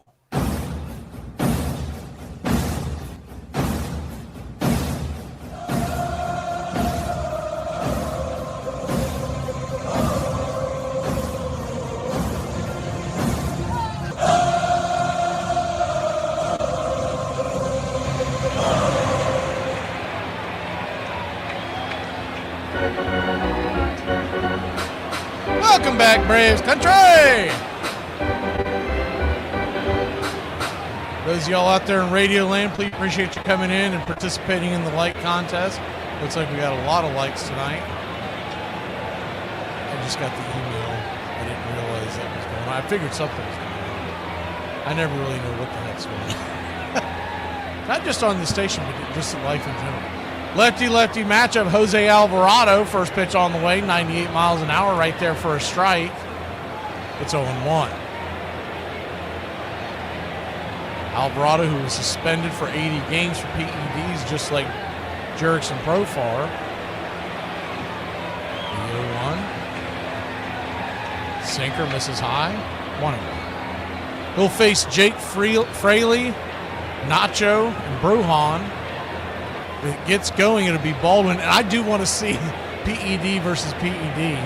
As the pitch is banged up the middle, it's going to be hit by, I think Alvarado tipped it with his glove. It slowed it down, and because of that, Jake Fraley, he'll get aboard with an infield single. So how about that? Didn't hit it hard, but hit it in the right place. Let's take a look at it again. I think he got a piece of it. It definitely got the back of the mound and slowed it down. Looking at the replay, oh yes, it did. It did tip the top of his glove. It's one of those ones where you're better off letting it go by and let your defense handle it. But nonetheless, wasn't hit hard, but it was hit in the right spot. First pitch on the way is kind of a check swing by Nacho Alvarez. He'll bang it down to first, and the runner will make it down to second. The go-ahead run, and we'll take it. He was showing bunt. He kind of poked at it. I don't think Nacho's bunted a whole lot in his lifetime, but nonetheless, kind of a poke, and he got it down to first.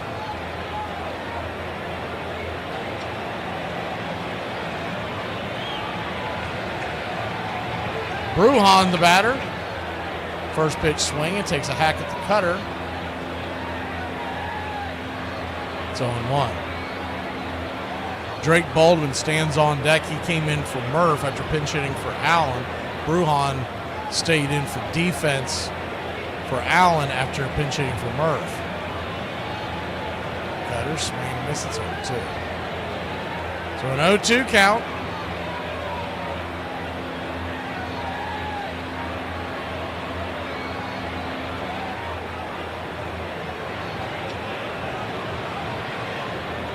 Swing and a miss, strike three. That was just a mismatch there. 2 away.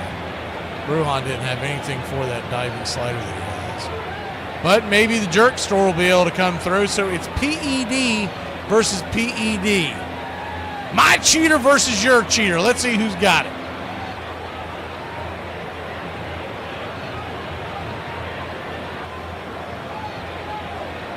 First pitch on the way. Swing, lifts it high. Oh, I'm sorry, Drake Baldwin deep into left field. And that ball's going to get over the wall. Zip, boom, bam, it's gone. Ram-a-lam-a ding-dong, a 2-run shot.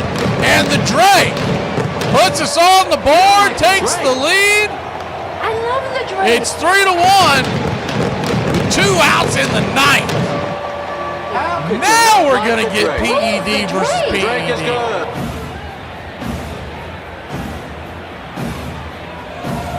Alvarado threw the heat on the outside, and Drake was sitting dead red. He went with it, didn't try to do too much with it. As the first pitch on the way from one cheater to the other, he's down and in for a ball. It's 1-0. I got ahead of myself because I wanted to see that. And I had just told y'all that Baldwin was up next, but I got ahead of myself wanting to see Profar versus Alvarado. 1-0, sinker high, it's 1-1.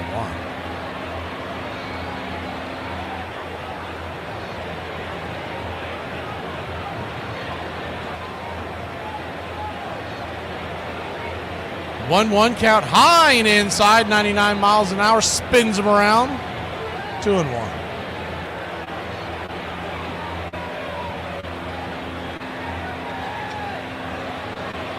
Braves lead at 3-1. Pitch, swing and a miss, chase the cutter inside, 3-2. Or 2-2, excuse me.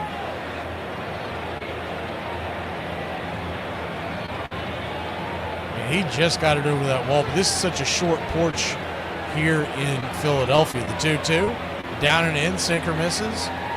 Alvarado is going to would have been a big piece of their bullpen come October, but remember, he's not eligible. The payoff pitch, swing and a miss, chased it, and Cheater P beats Cheater A. When we return, the bullpen doors are swinging open, and I would think Eyeglass is going to come charging through.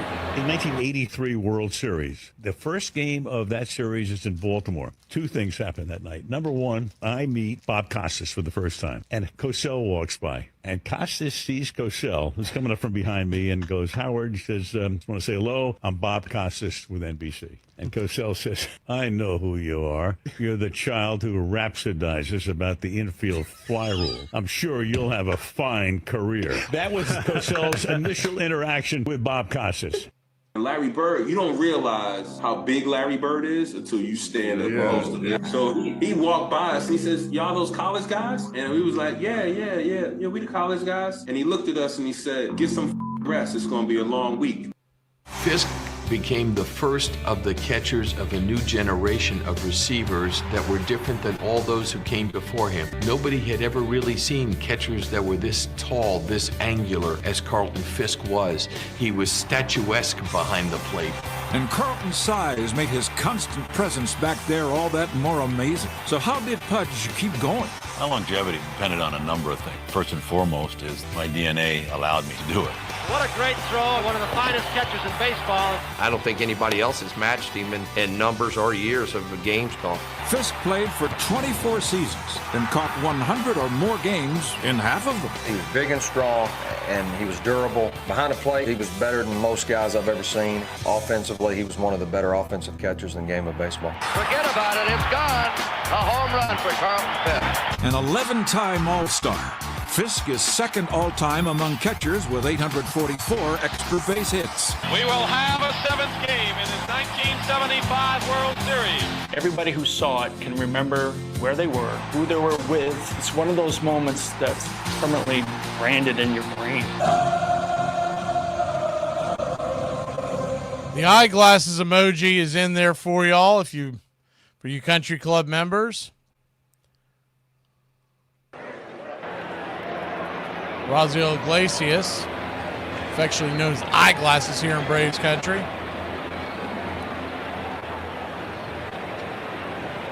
Steps on the bump.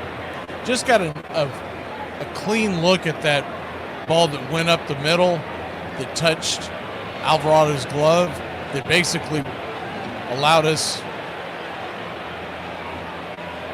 95-mile-an-hour fastball is right there at the knees, called for a ball. It's 1-0. 1-0.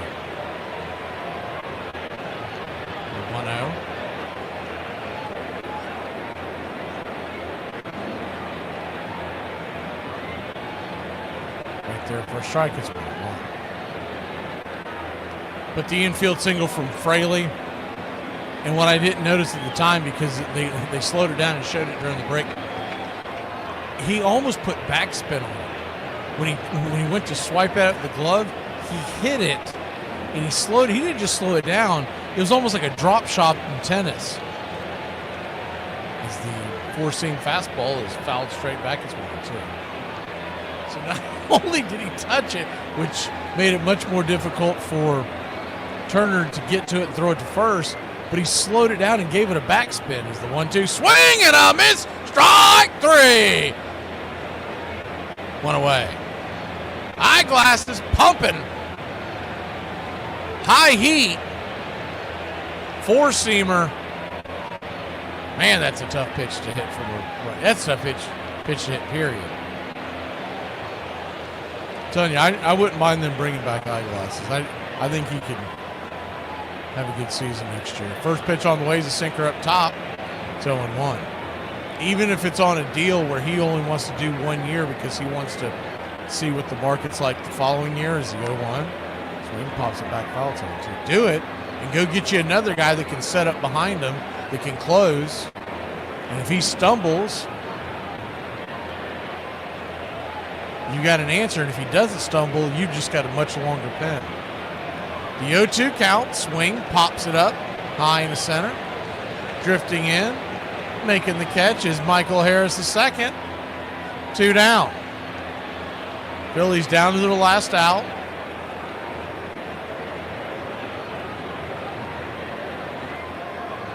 We'll be back here on the call tomorrow, 4 p.m. 4:10 is the first pitch, excuse me. 3:30 will come on the air. No Braves Country today. We'll do the pregame here live. Is the sinker right there on the outer edge. 0-1 to stop. It being Labor Day, kind of figured no one's going to come rushing in at noon to talk baseball. They'll be out by the pool. The 0-1 right there for a strike one. If you're in the deep south, if you're not in the deep south, then I don't know what's going on with your weather, but down here in the deep south, down here in the Briar Patch, a lot of folks will be out there by the pool. The 0-2 count. Swing and a miss. Strike three. Braves win. Braves win. Your Atlanta Braves win. Whiskey for my men. Beer for my horses.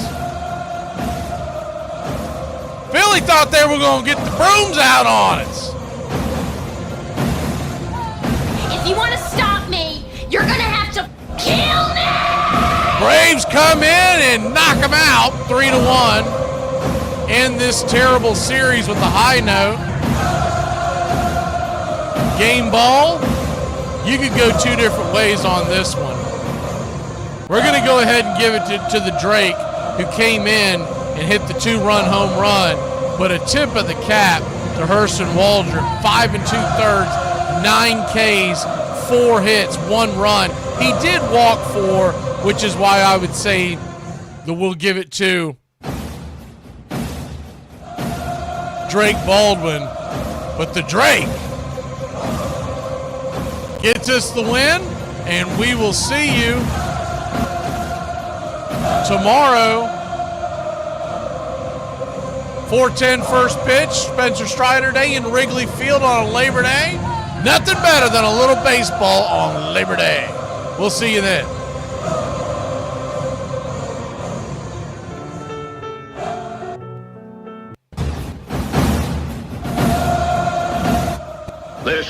There's something kind of about a kid that's never played baseball. It is the American game. That's just what it is. And actually, I can feel like I'm 15 when I'm talking baseball. I'm watching baseball. This is it. It does this. It can do this to any. It brings you back.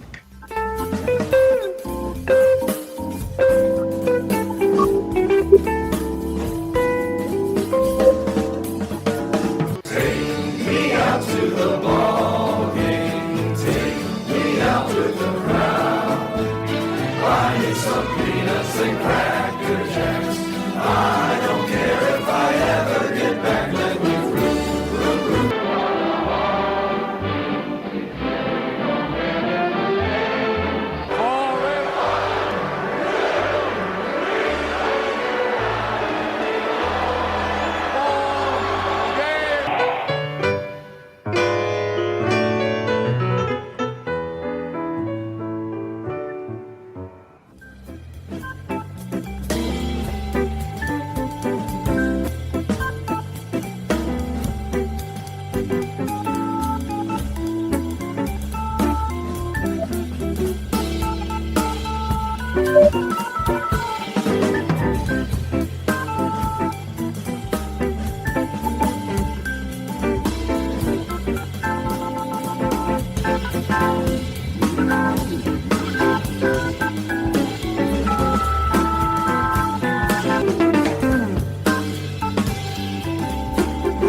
Goodbye, sweetheart. Well, it's time to go.